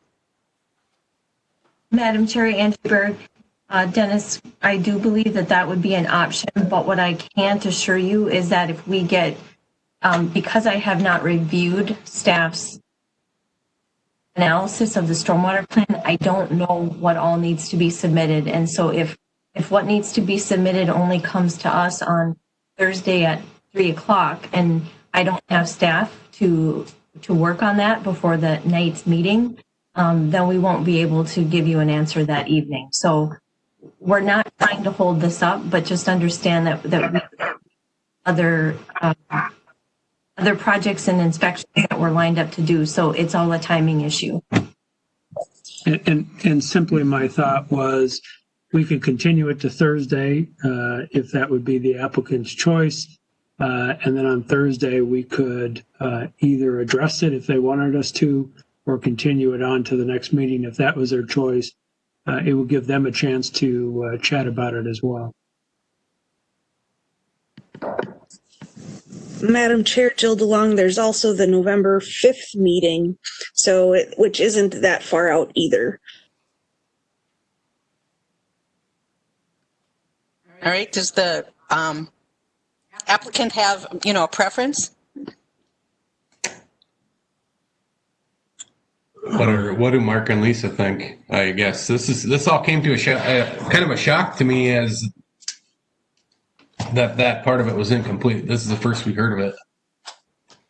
So, I mean, I guess my opinion or my thought process is, really at the end of the day, if you would approve this and we can't get it, then I guess the variance is void anyway. So, which the flip side of the coin is, if the decision to grant the variance is going to be based on knowing this is approved, then I guess if that's the case, then I feel like maybe we should hold off till Thursday.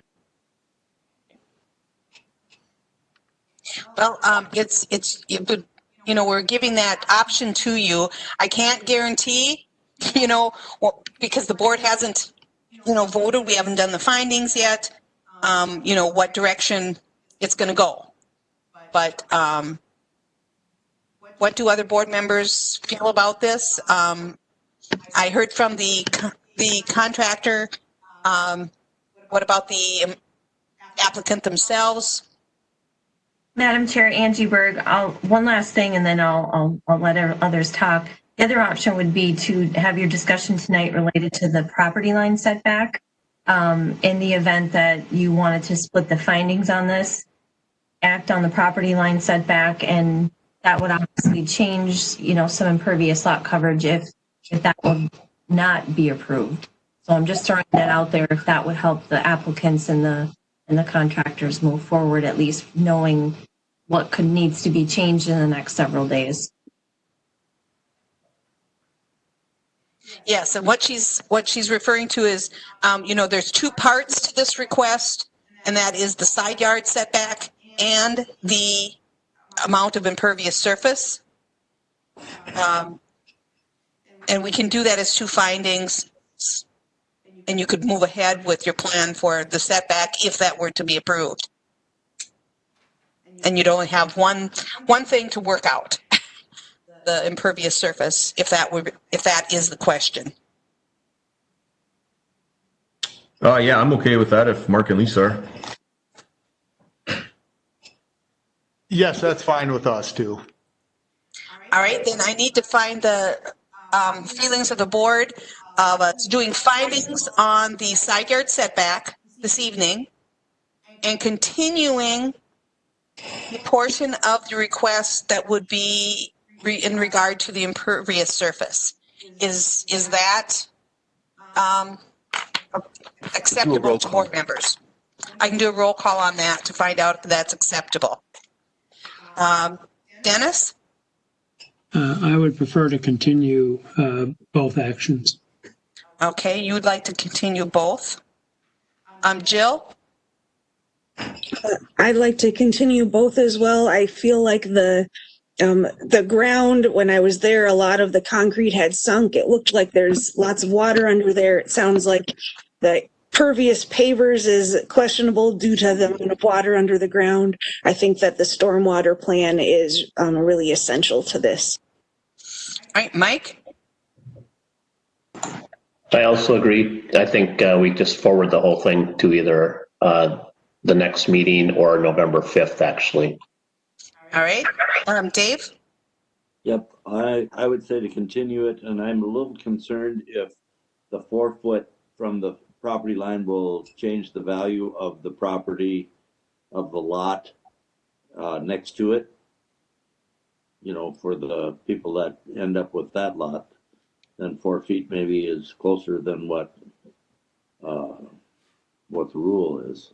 Okay. Jake?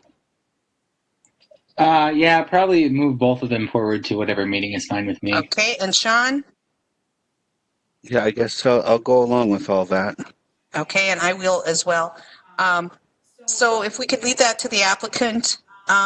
If we are going to continue this, we have a choice of continuing it to this coming Thursday, or I believe the other date was November 5th. Okay.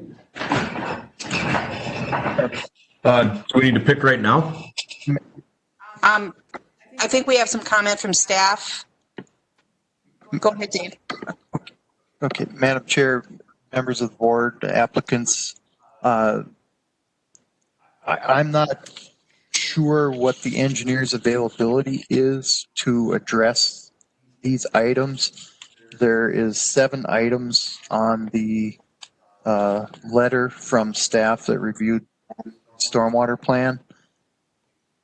My opinion would be that there isn't going to be time for the engineer to address these items and staff to review that by Thursday.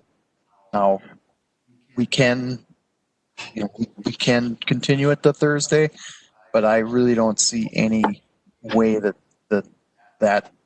would all be addressed by this Thursday, with tomorrow being Tuesday already.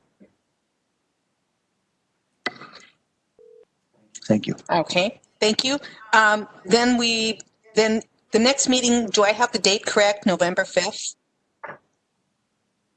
Can a staff member verify that for me, please? Because I don't have a calendar in front of me, so. I believe November 5th is at a special meeting. I believe that's a special. Yes, Madam Chair, Angie Berg, that is the special meeting. All right. So we're looking at November 5th. All right. I believe I'd like to take a roll call vote then on continuing this current request, both portions of it, until the November 5th meeting. Do I have a motion to continue to November 5th? Madam Chair. Go ahead, Sean. Sorry, Sean Blackburn. I make a motion that we continue this application through to November 5th, please. All right. Do I have a second? Madam Chair, Jill DeLong, do we need to reopen for the public?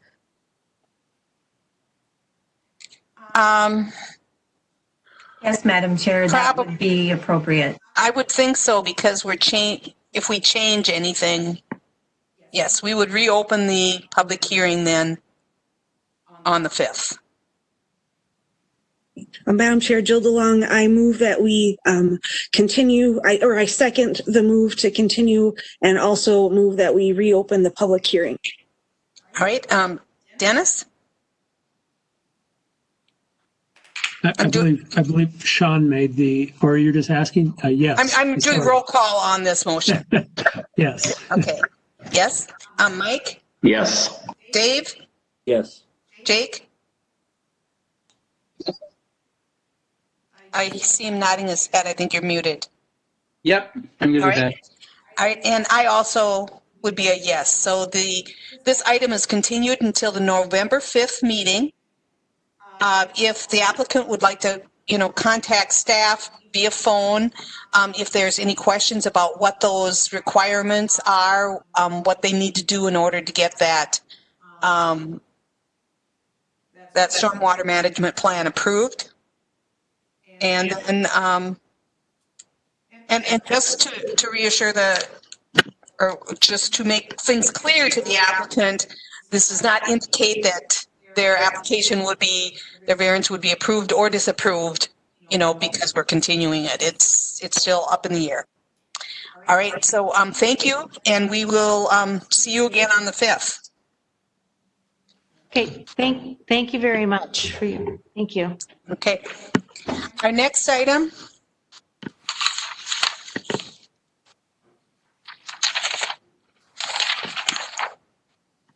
is to consider an after-the-fact request from Jerry Cones, the JK Landscaping and Construction LLC, Clearwater, Minnesota, on behalf of Paul and Amy Brett, St. Michael, Minnesota, from sections 10.2.11A1A of the Stearns County Land Use and Zoning Ordinance 439 to leave as constructed an existing legal non-conforming single-family residential dwelling unit and to replace an existing illegal non-conforming deck placed ahead of the established building line and less than 100 feet landward of Rice Lake, classified as a recreational development lake. This said ordinance requires the structures to be placed 100 feet landward of lakes classified as recreational development or behind the established building line. The affected property is Lot 7, Block 1 of Eden Heights and .62 acres of part of Government Lot 5, Section 8, Track 122 North, Range 31 West of Eden Lake Township. The property address is 17967 Dove Hill Road, Eden Valley, Minnesota. And is the applicant with us this evening?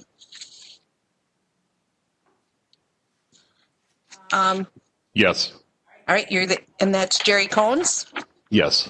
Okay, thank you, Jerry. And we'll be back to you in just a few minutes. If we can do roll call on those visiting the site. Dennis? Yes. Jim? Yes, and I did meet the applicant, Mr. Vegert, and he did talk to me about the deck and indicated to me where it was, and I looked around the property. All right. Mike? Yes. Dave? Dave? Yes. Okay. Jake? Yes. Sean? Yes. And I also visited the property. If staff could give us an overview of the application. The owner currently owns a conforming lot of record that they purchased in September of 2016. The property is Lot 7, Block 1 of the plat Eden Heights, which was platted in 1973, and it also includes Track A of Government Lot 5. The lot size is approximately 2.13 acres. The existing residential dwelling unit and the deck were first constructed in 1975, which is after the adoption of the official controls. There was no permit obtained, and that construction date is per our county assessor's records. In 1992, prior owners obtained a permit for a 6x42 and 4x16 addition on the south end of the home and the rear of the home. There was no variance obtained for that. In 1995, those same owners applied for a variance because they didn't meet the 100-foot lake setback. They applied for a variance to construct a 10x24 addition on the lake side of the home where the deck was located, and they were wishing to relocate that deck to the south of that proposed new addition. That variance was denied.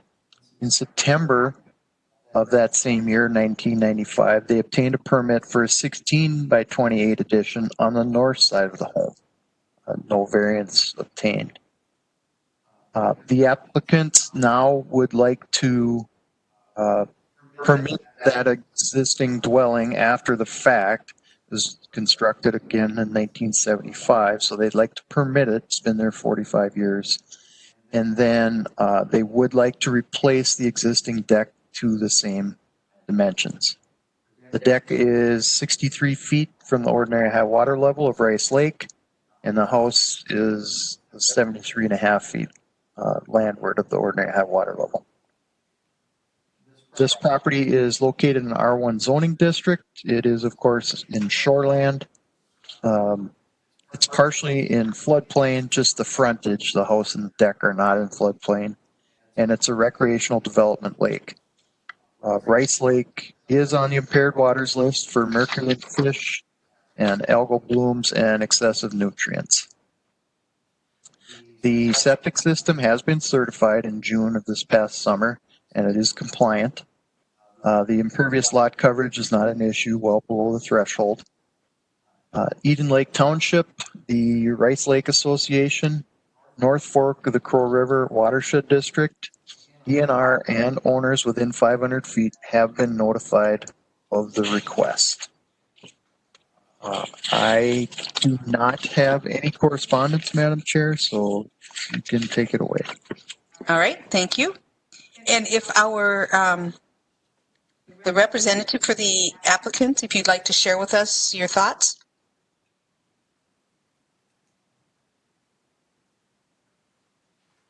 Yep. Basically, they purchased the property a few years ago, and they're just looking to do some updating, upgrading. The deck is shot. The joists are 2 feet on center. You can hardly walk on it without falling through. It needs to be redone. They're not looking to expand, just replace as is. I think that pretty much sums it up. Okay, thank you. Questions from board members of staff or of the applicant?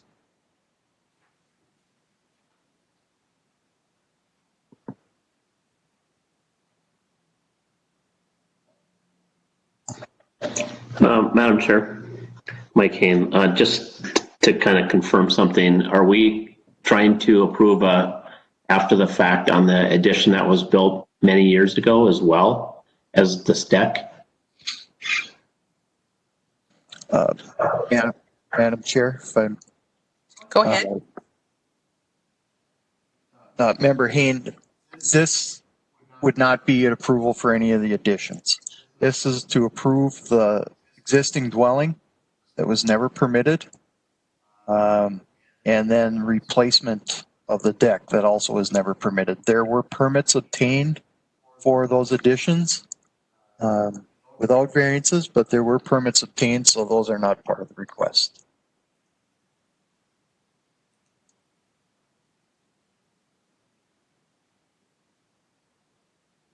Okay, thank you. Madam Chair, I don't want to make this any more complicated than it needs to be, but following on to Mike's question, technically, aren't we approving an after-the-fact approval of the deck? Because if the deck is approved, they can replace it in the same dimensions, right?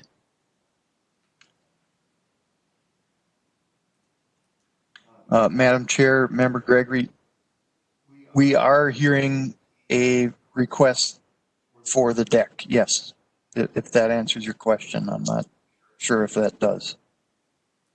Yeah, I'm just wondering if we decide to approve this, it seems to me that the motion is to approve an after the fact for the house and the deck, and then the deck replacement has nothing to do with it because they're allowed, once you have an approved structure, to replace it in the same dimensions. That's correct. But you could hear separate findings for the house and the deck, or you could do all on one. Madam Chair, since I'm open here, I would suggest that we handle both in the same finding. That I would agree with that. Jacob Hawk, I agree as well. Mike Hain, I agree. Dave Gamrod, I agree. Sean Blackburn, I do as well. All right, so it sounds like we're going toward one findings of fact. Are there any more questions then before we move forward to closing the public hearing and doing findings? Hearing none, I'll look for a motion to close the public hearing. Madam Chair, Sean Blackburn, I move we close the public hearing. Dave Gamrod, I'll second. Okay, we have a motion and a second. Does anyone disagree with closing the public hearing? Hearing none, we'll move on to, and just to clarify, I will read the requested variance, is to leave as constructed an existing illegal non-conforming single-family residential dwelling unit and to replace the existing illegal non-conforming deck placed ahead of the established building line and less than 100 feet landward of Rice Lake, classified as a recreational development. Number one, is the proposed use allowed in the zoning district in which the subject property is located? Yes or no? Madam Chair, Jill DeLong, just a question. I think I better understand what Member Gregory's question was. So just kind of a question for staff. I think what we're trying to figure out is, should the variance just be whether or not the structure, the actual dwelling unit can remain as is, because can't decks be added on to structures. Isn't that usually okay? So if we approve just the structure itself, does that grandfather in the deck?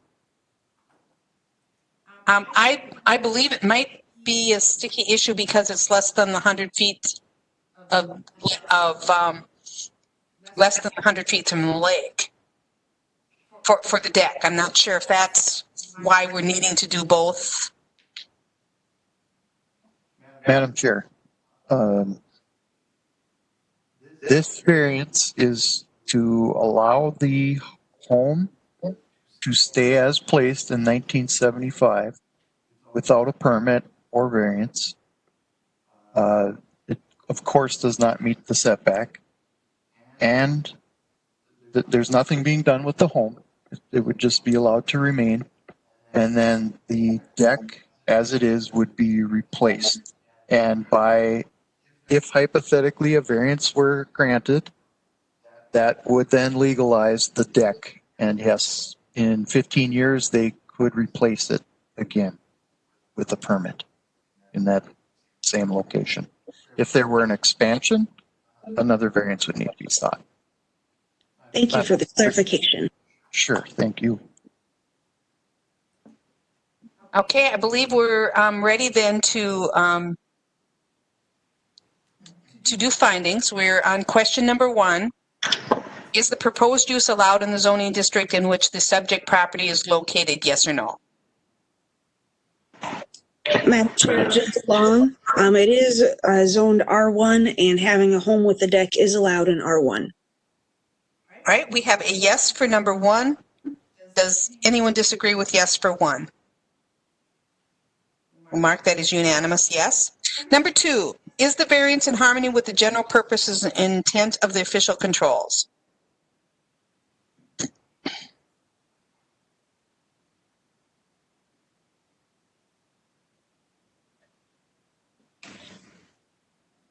Madam Chair, Dennis Gregory, both I think under living and nature, the thought process here is that they're not changing anything on the home that already exists and has existed for 45 years. So I do think it is in harmony with the controls. All right, we have a yes for number 2. Does anyone disagree with yes? Okay, number 3. Yes, go ahead, Jill. Yeah, Madam Chair, Jill DeLong, I just wanted to expand on that. For the official controls, I believe, are to limit the impact on the lake and the land. And as Member Gregory said, that the structure's been there for 45 years, and we do believe that it will not affect the land or the lake any more than it has in the last 45 years. So yes, it would be in harmony. All right. Do we have anyone disagreeing with yes for number 2? Hearing none, I'll mark it as unanimous, yes. On number 3, is the variance request consistent with a comprehensive plan?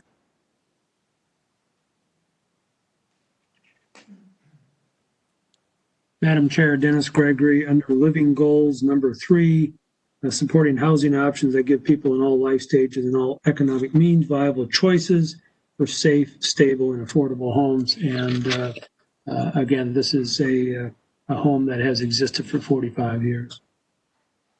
All right. Does anyone disagree with yes for number 3? Number 4, is the property owner proposing to use the property in a reasonable manner not permitted by the official controls?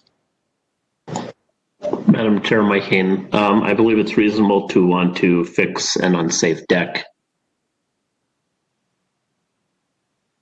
All right, we have a yes for number 4. Anyone disagree with yes for 4? Number 5, is the plight of the landowner due to circumstances unique to the property not created by the landowner? Madam Chair, the current owner of the house purchased the house with this condition already in affecting the property, and he's just trying to make the property safer. So I believe it's a condition of the property itself. All right, we have a yes for number 5. Does anyone disagree with that?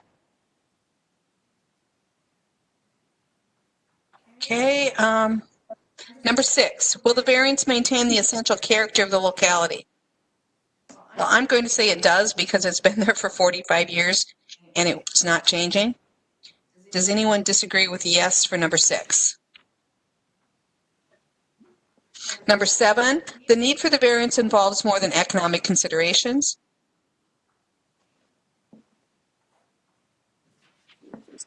Madam Chair, Sean Blackburn. And there's actually a number of safety issues involved with this. It goes way beyond economics. All right, we have a yes for number 7. Does anyone disagree with yes for 7? Hearing none, we'll mark that as unanimous. Yes, we're ready for a motion. Madam Chair, Dennis Gregory, I move that we approve the variance request by the applicant to leave as constructed an existing illegal non-conforming single family residential dwelling and allowing them to replace an existing illegal non-conforming deck. All right, we have a motion. Is there a second? Dave Gamera, I will second the motion. Okay, we have a motion and a second. I will do roll call of the remaining members. Jill? Yes. Mike? Yes. Jake? Yes. Sean? Yes. And I'm also yes. So we have, the motion is approved. And we will move on to our last item on the agenda. Our last item this evening is to consider an after-the-fact request from Brian Jennings, Richmond, Minnesota, from sections 10.2.11A1A of the Stearns County Land Use and Zoning Ordinance 439 to leave as constructed an illegal, non-conforming deck placed ahead of the established building line and less than 100 feet landward of Big Lake, classified as recreational development. The said ordinance requires structures to be placed 100 feet landward of lakes classified as recreational development or behind the established building line. The affected property is tract H of K, Jarcho Survey, and tract 1 of Government Lot 2, Section 28, tract 123 North, Range 31 West of Munson Township. The property address is 21236 and 21218 of Big Lake Road, Richmond, Minnesota. And we is our applicant with us this evening? Yes. All right, we'll be back with you in just a few minutes. I'll do a roll call as to who was able to visit the site. I'm Dennis. Yes. Jill.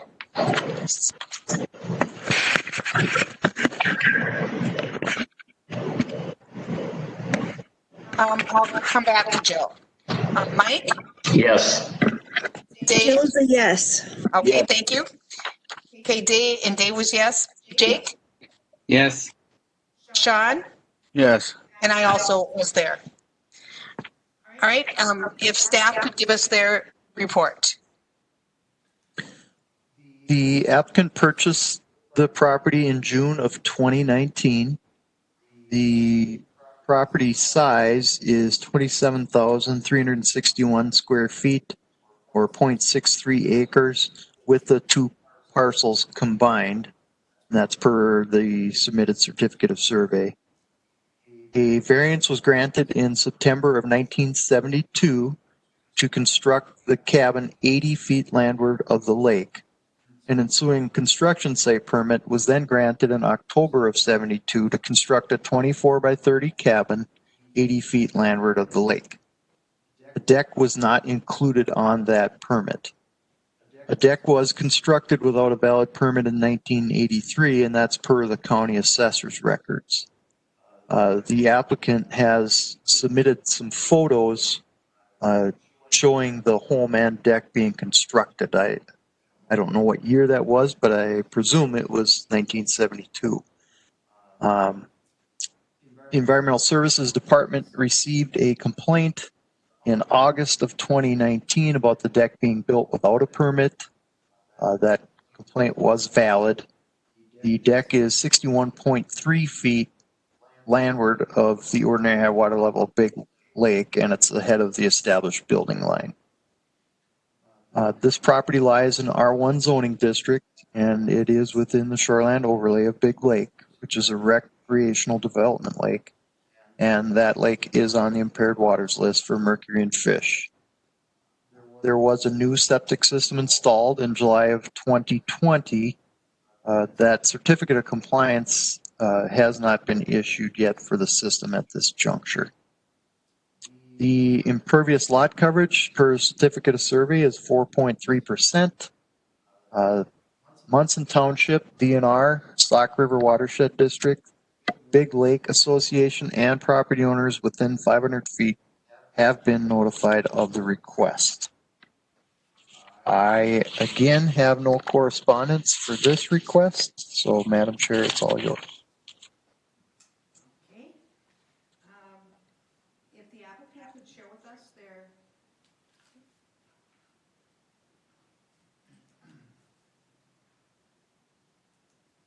If the applicant could share with us their comments.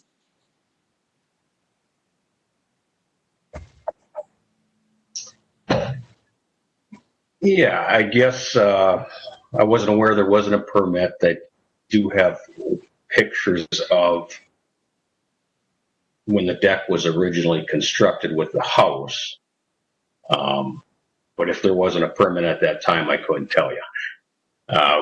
I was just going to redo what was there, but it was so bad that I just had to replace it all.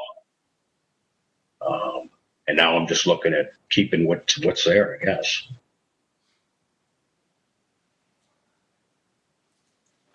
Okay, thank you.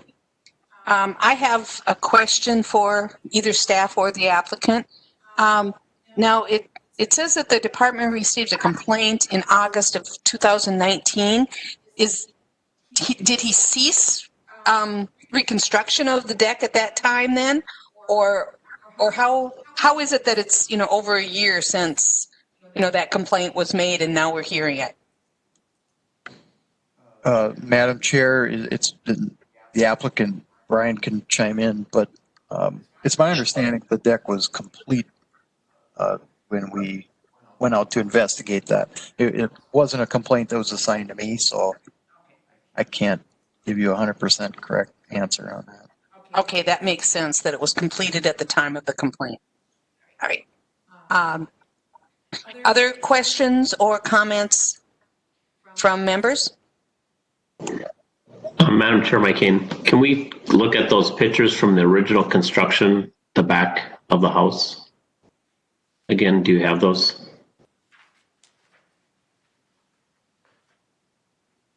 The original, the first version, yeah. Here it looks like the deck is only halfway across the back, and the new deck looks to be all the way across the back. Do you know at what point that was expanded? Yes. We expanded that. Yes, I just thought it looked better going all the way across. That's really the only reason.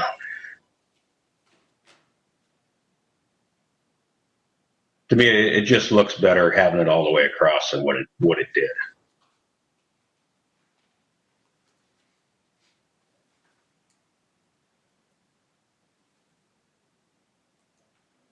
Madam Chair, Dennis Gregory, a question for the applicant. Did you personally build this deck or was it a contractor? No, it was me. I mean, I've got friends in construction where if I had questions, I could ask, but,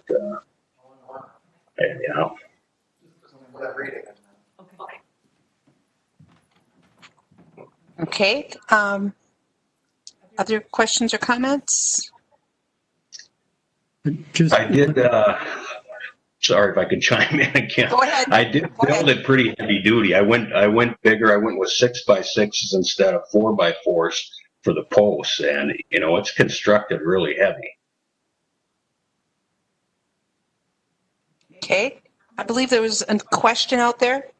Yeah, Madam Chair, Dennis Gregory, just one other question, and I didn't measure it when I was out there, and I don't see it in here. What is the dimensions of the deck on the, I don't know, the side of the house, and then what is the dimension of the deck on the lake side of the house? On the side, it's just a 4-foot walkway. And on the lake side, it is, well, I think the cabin's 30 foot, so it's 30 foot plus the 4-foot walkway. And then 10 feet, I believe, wide. 10 by 34 then? Right. Question, that 10 by 34, is that 10 by 34 plus 4 feet allowed for a walkway, or is that 4 foot included? That 4 foot is included in the walkway. All right, so the total size of the lakeward portion is 10 by 14. Thank you. 10 by 34. Oh, excuse me, 10 by 34. Thank you. Yep. Madam Chair, if I could interrupt. Go ahead. I do have one letter of correspondence. I'm sorry. It was on the back of my packet here as I was looking through, but I can read that in quickly. Yes, please do. Okay, thank you. It's addressed to myself and the board. Recently, I received a letter from you notifying me that Brian Jennings had requested an after-the-fact request regarding a small alteration to the footprint of an already existing but decrepit deck he had remodeled. I am the immediate neighbor to the west of Brian's property and have been for 27 years. I can attest to the sad condition of the property when he assumed it and the desperate need for a facelift. In my opinion, the deck alteration was extremely limited, nicely and attractively done, and improved the safety. It certainly does not threaten the lake quality or the visual appeal from the water. Given these arguments, I respectfully ask that you grant Brian's request. Sincerely, Dave Muchelnos, 21202 Big Lake Road, Richmond. Okay, thank you. Sorry. Okay, other questions from the board? Okay, hearing none. Sounds like we're ready to close the public hearing. Madam Chair? Yes? Rod?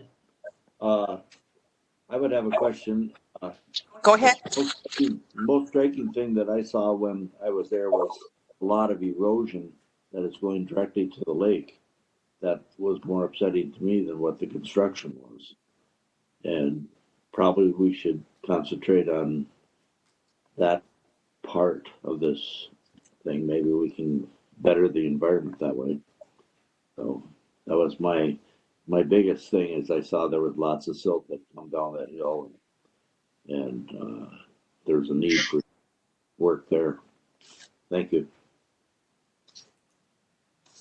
Yes. Can I respond to that? Yes, please do. Can you hear me okay? We can hear you. Go ahead. We can hear you. Go ahead. Okay. Yeah, that is actually, we're looking at putting in a retaining wall. The septic, when he did the septic, we had to get rid of the trees and pretty much everything there. So we were looking at putting a retaining wall in, but I guess we have to take care of this deck first before we can apply for the retaining wall to help stop the erosion. Yeah, I agree. Something has to be done there. And I still like to get it done this fall if possible. But I guess this is a step I have to take first. In your opinion, would you say that from water runoff off of the deck, that is any of the erosion due to that, or is it due to other factors on the property? It's due to the septic. That was all treed and grass there where the septic was, and the tank went about in the same spot as where the old one was. But just for the slope of the hill, they had to take down a lot of stuff and dig quite a bit just to be able to get the tank down in there. So right now it's pretty bare, and yeah, it is. There's some runoff there, no doubt about it. I've thrown some straw and some seed out, and I put up some silt fence and some logs, whatever they call them, things. But yeah, I was hoping to get something done with that yet this fall. Otherwise, I will do something to prevent erosion for the spring. Okay, thank you. Other questions from the board?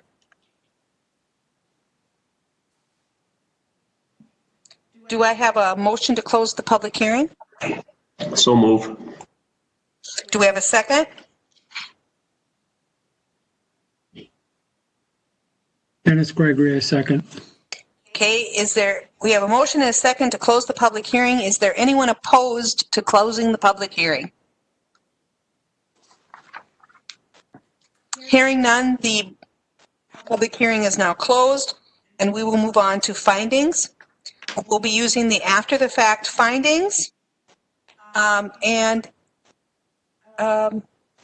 variance request is to leave as constructed an illegal non-conforming deck placed ahead of the established building line and less than 100 feet landward of Big Lake, classified as a recreational development lake. Number 1, is the proposed use allowed in the zoning district in which the subject property is located, yes or no?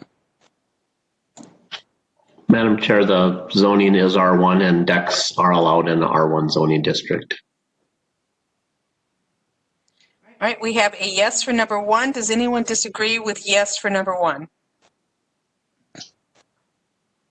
Hearing none, I'll mark that as unanimous yes. Number 2, the variance is the variance in harmony with the general purposes and intent of the official controls, yes or no?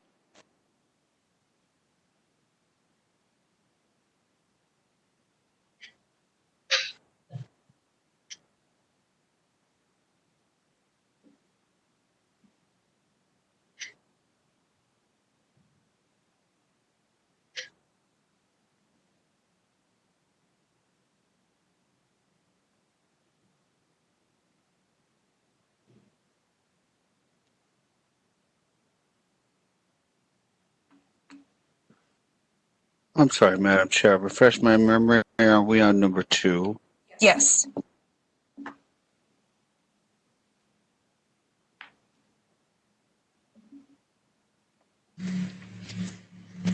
Madam Chair, Dennis Gregory, I'll take an attempt at this one. I think it's on the edge of whether or not it's in harmony with the official controls. The applicant expanded the deck, did not get it permitted. But I think Member Gamrat said it right. The bigger issue here is the water quality, which would be important. And so I think if we do ultimately approve this variance, we need to also have a condition that the applicant implement Greg Berg's recommendations for water quality. And so I will somewhat reluctantly say, yes, it's in harmony. All right, we have 1 yes.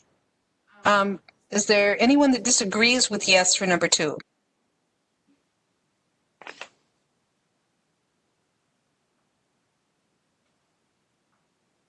I'll mark that as a unanimous yes. Number 3, is the variance request consistent with the comprehensive plan?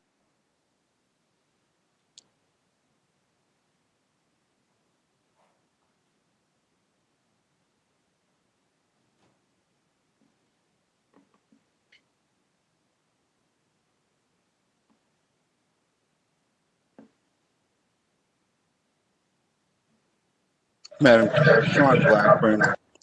I'll say in the living section, when we look at our comprehensive plan, living goals number 4 number 3, to support housing options that give people in all life stages and of all economic means viable choices for safe, stable, and affordable homes. All right. We have a yes for number 3. Does anyone disagree with yes for 3? And number 4, is the property owner proposing to use the property in a reasonable manner not permitted by the official controls? Madam Chair, I believe the owner's intent was to make the deck safe, and I guess aesthetically better looking by expanding it from the original. But I think the intent was for safety and of the people around the deck. All right, we have a yes for number 4. Does anyone disagree with yes for 4? Madam Chair, Jill DeLong, can I expand on number 3? Certainly, we'll go back and take additional comments. Okay, for number 3, I'd like to also say under Lakeshore Living Policies, number 6, expand mitigation requirements for projects requesting to vary from lake setbacks to preserve the riparian environment and reduce erosion to enhance the water quality. I want to bring that one up specifically just because Dave had said that this is our opportunity to improve the erosion. So I just wanted to bring that one up extra for number 3, that yes, it is consistent with the comprehensive plan, especially if we include erosion control. Thank you. All right, so number 4, now I'm trying to recall whether we asked for the unanimous. We have a yes for number 4. Is there anyone that disagrees with yes for 4? Okay, then we can move, we'll make that unanimous yes. We'll move on to 5. Is the plight of the landowner due to circumstances unique to the property not created by the landowner?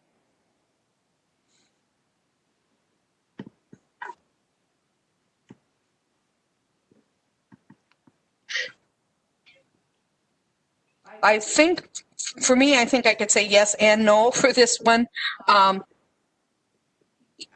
No, it's not the plight of the landowner when he's just simply repairing something that would add to the safety of the structure, but expanding it, that might be the other. So I'm just going to abstain from answering this question because I'm torn both ways.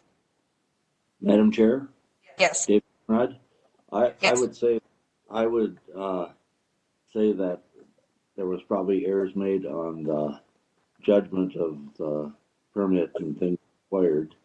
But I think he also did replace the septic system, which is needed for the safety of the lake. But I think maybe soil and water should be brought in and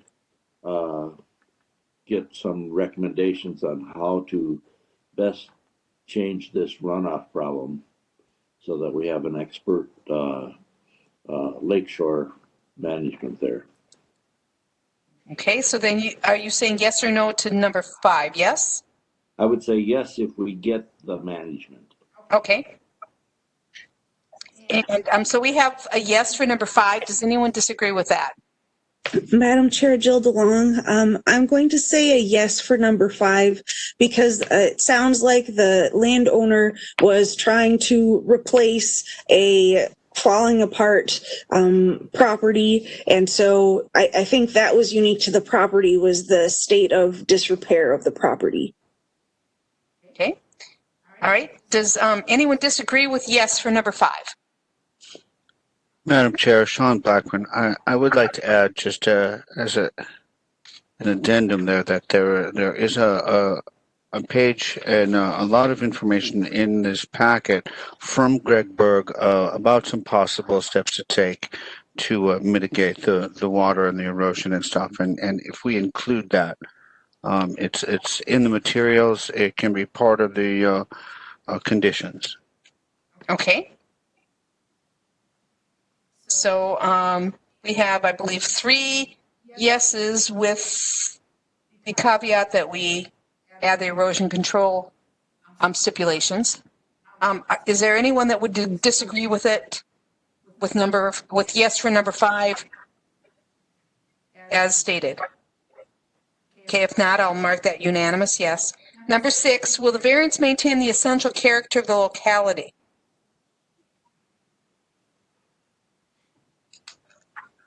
Madam Chair, Dennis Gregory, this variance would not if impact the character of the locality, so it would maintain it. All right, we have a yes for number 6. Madam Chair, Jill DeLong, I believe it will change the character, but it will improve it because he is repairing a disrepair property and he is already actively trying to mitigate some of the erosion. So it would improve the character. All right. So then we have 2 yeses for number 6. Does anyone disagree with yes for number 6? Okay, I'll mark that unanimous yes. Number 7, the need for the variance involves more than economic considerations, yes or no? I think safety concerns of a dilapidating deck would be the primary concern here. So I'm saying yes for number 7. Anyone disagree with yes for 7? Okay, hearing none, I'll mark that as unanimous yes. It looks like we're ready for a motion. Madam Chair, Dennis Gregory, I would move that we approve the applicant's request for an after-the-fact variance to leave as constructed an illegal non-conforming deck with 2 conditions. The first condition is that the applicant would repair their silt fence and complete the stabilization of all the disturbed areas by October 30th, which is a week and a half from now. And then the second condition is that the applicant completely implements the plan that was put forth by Greg Berg for this particular property.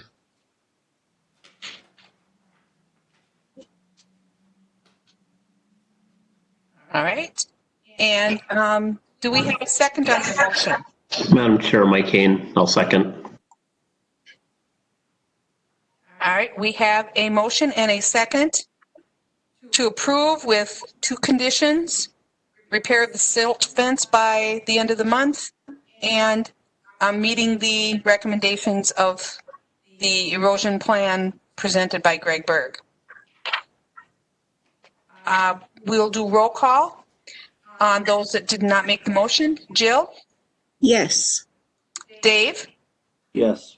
Jake? Yes. Sean? Yes. And I also am a yes.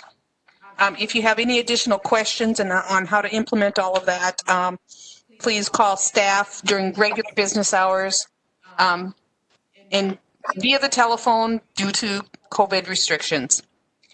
All right, thank you. Staff, do you have any additional items for us this evening?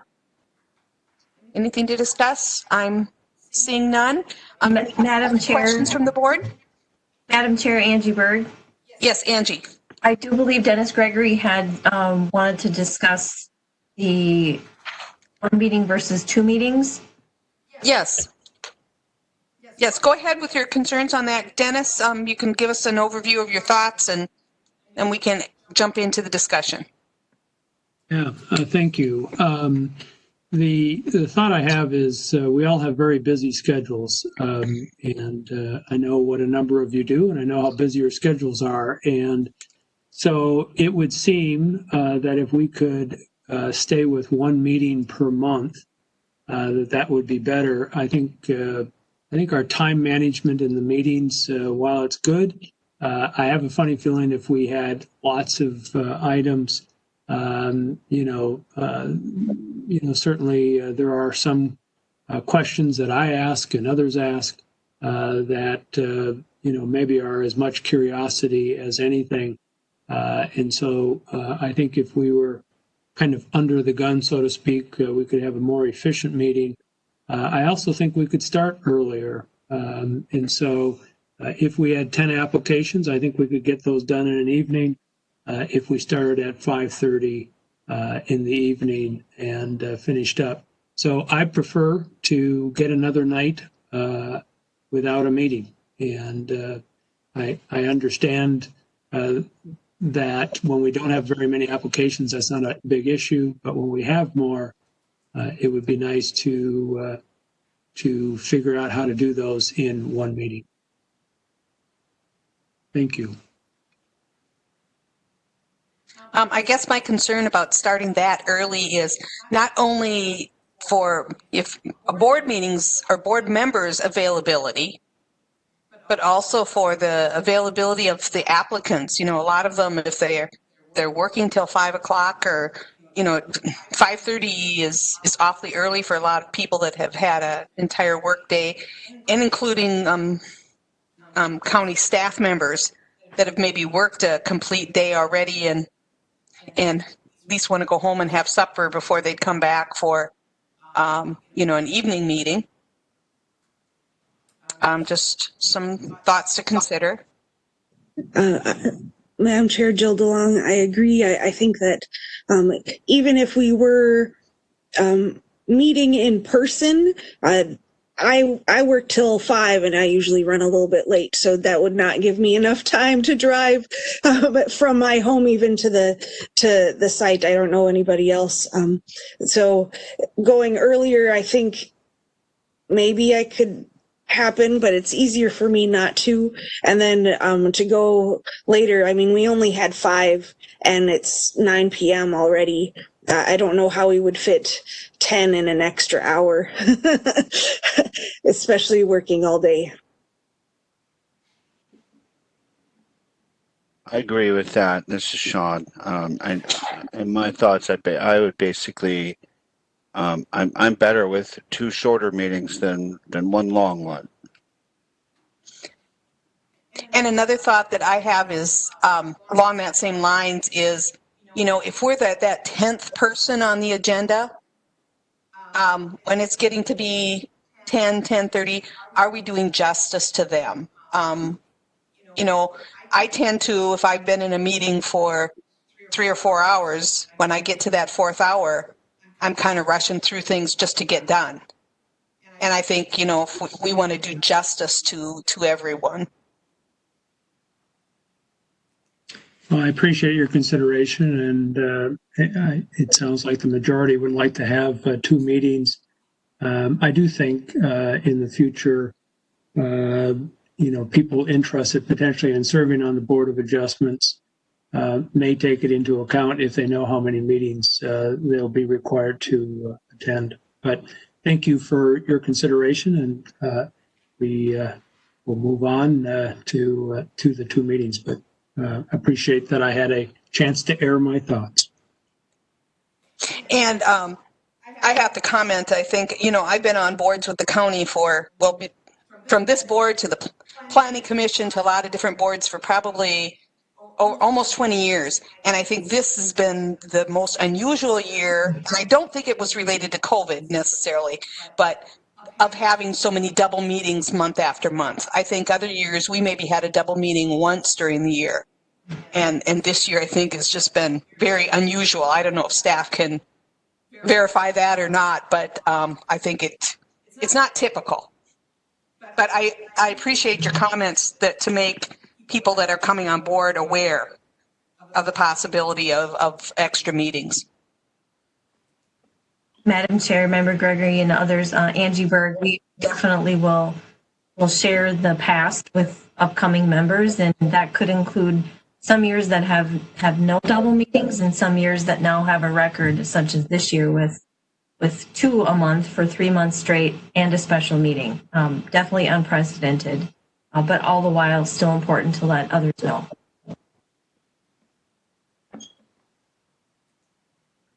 Okay, do we have any other concerns that we'd like to discuss this evening? Or, well, hearing none, I'll take a motion to adjourn. So move.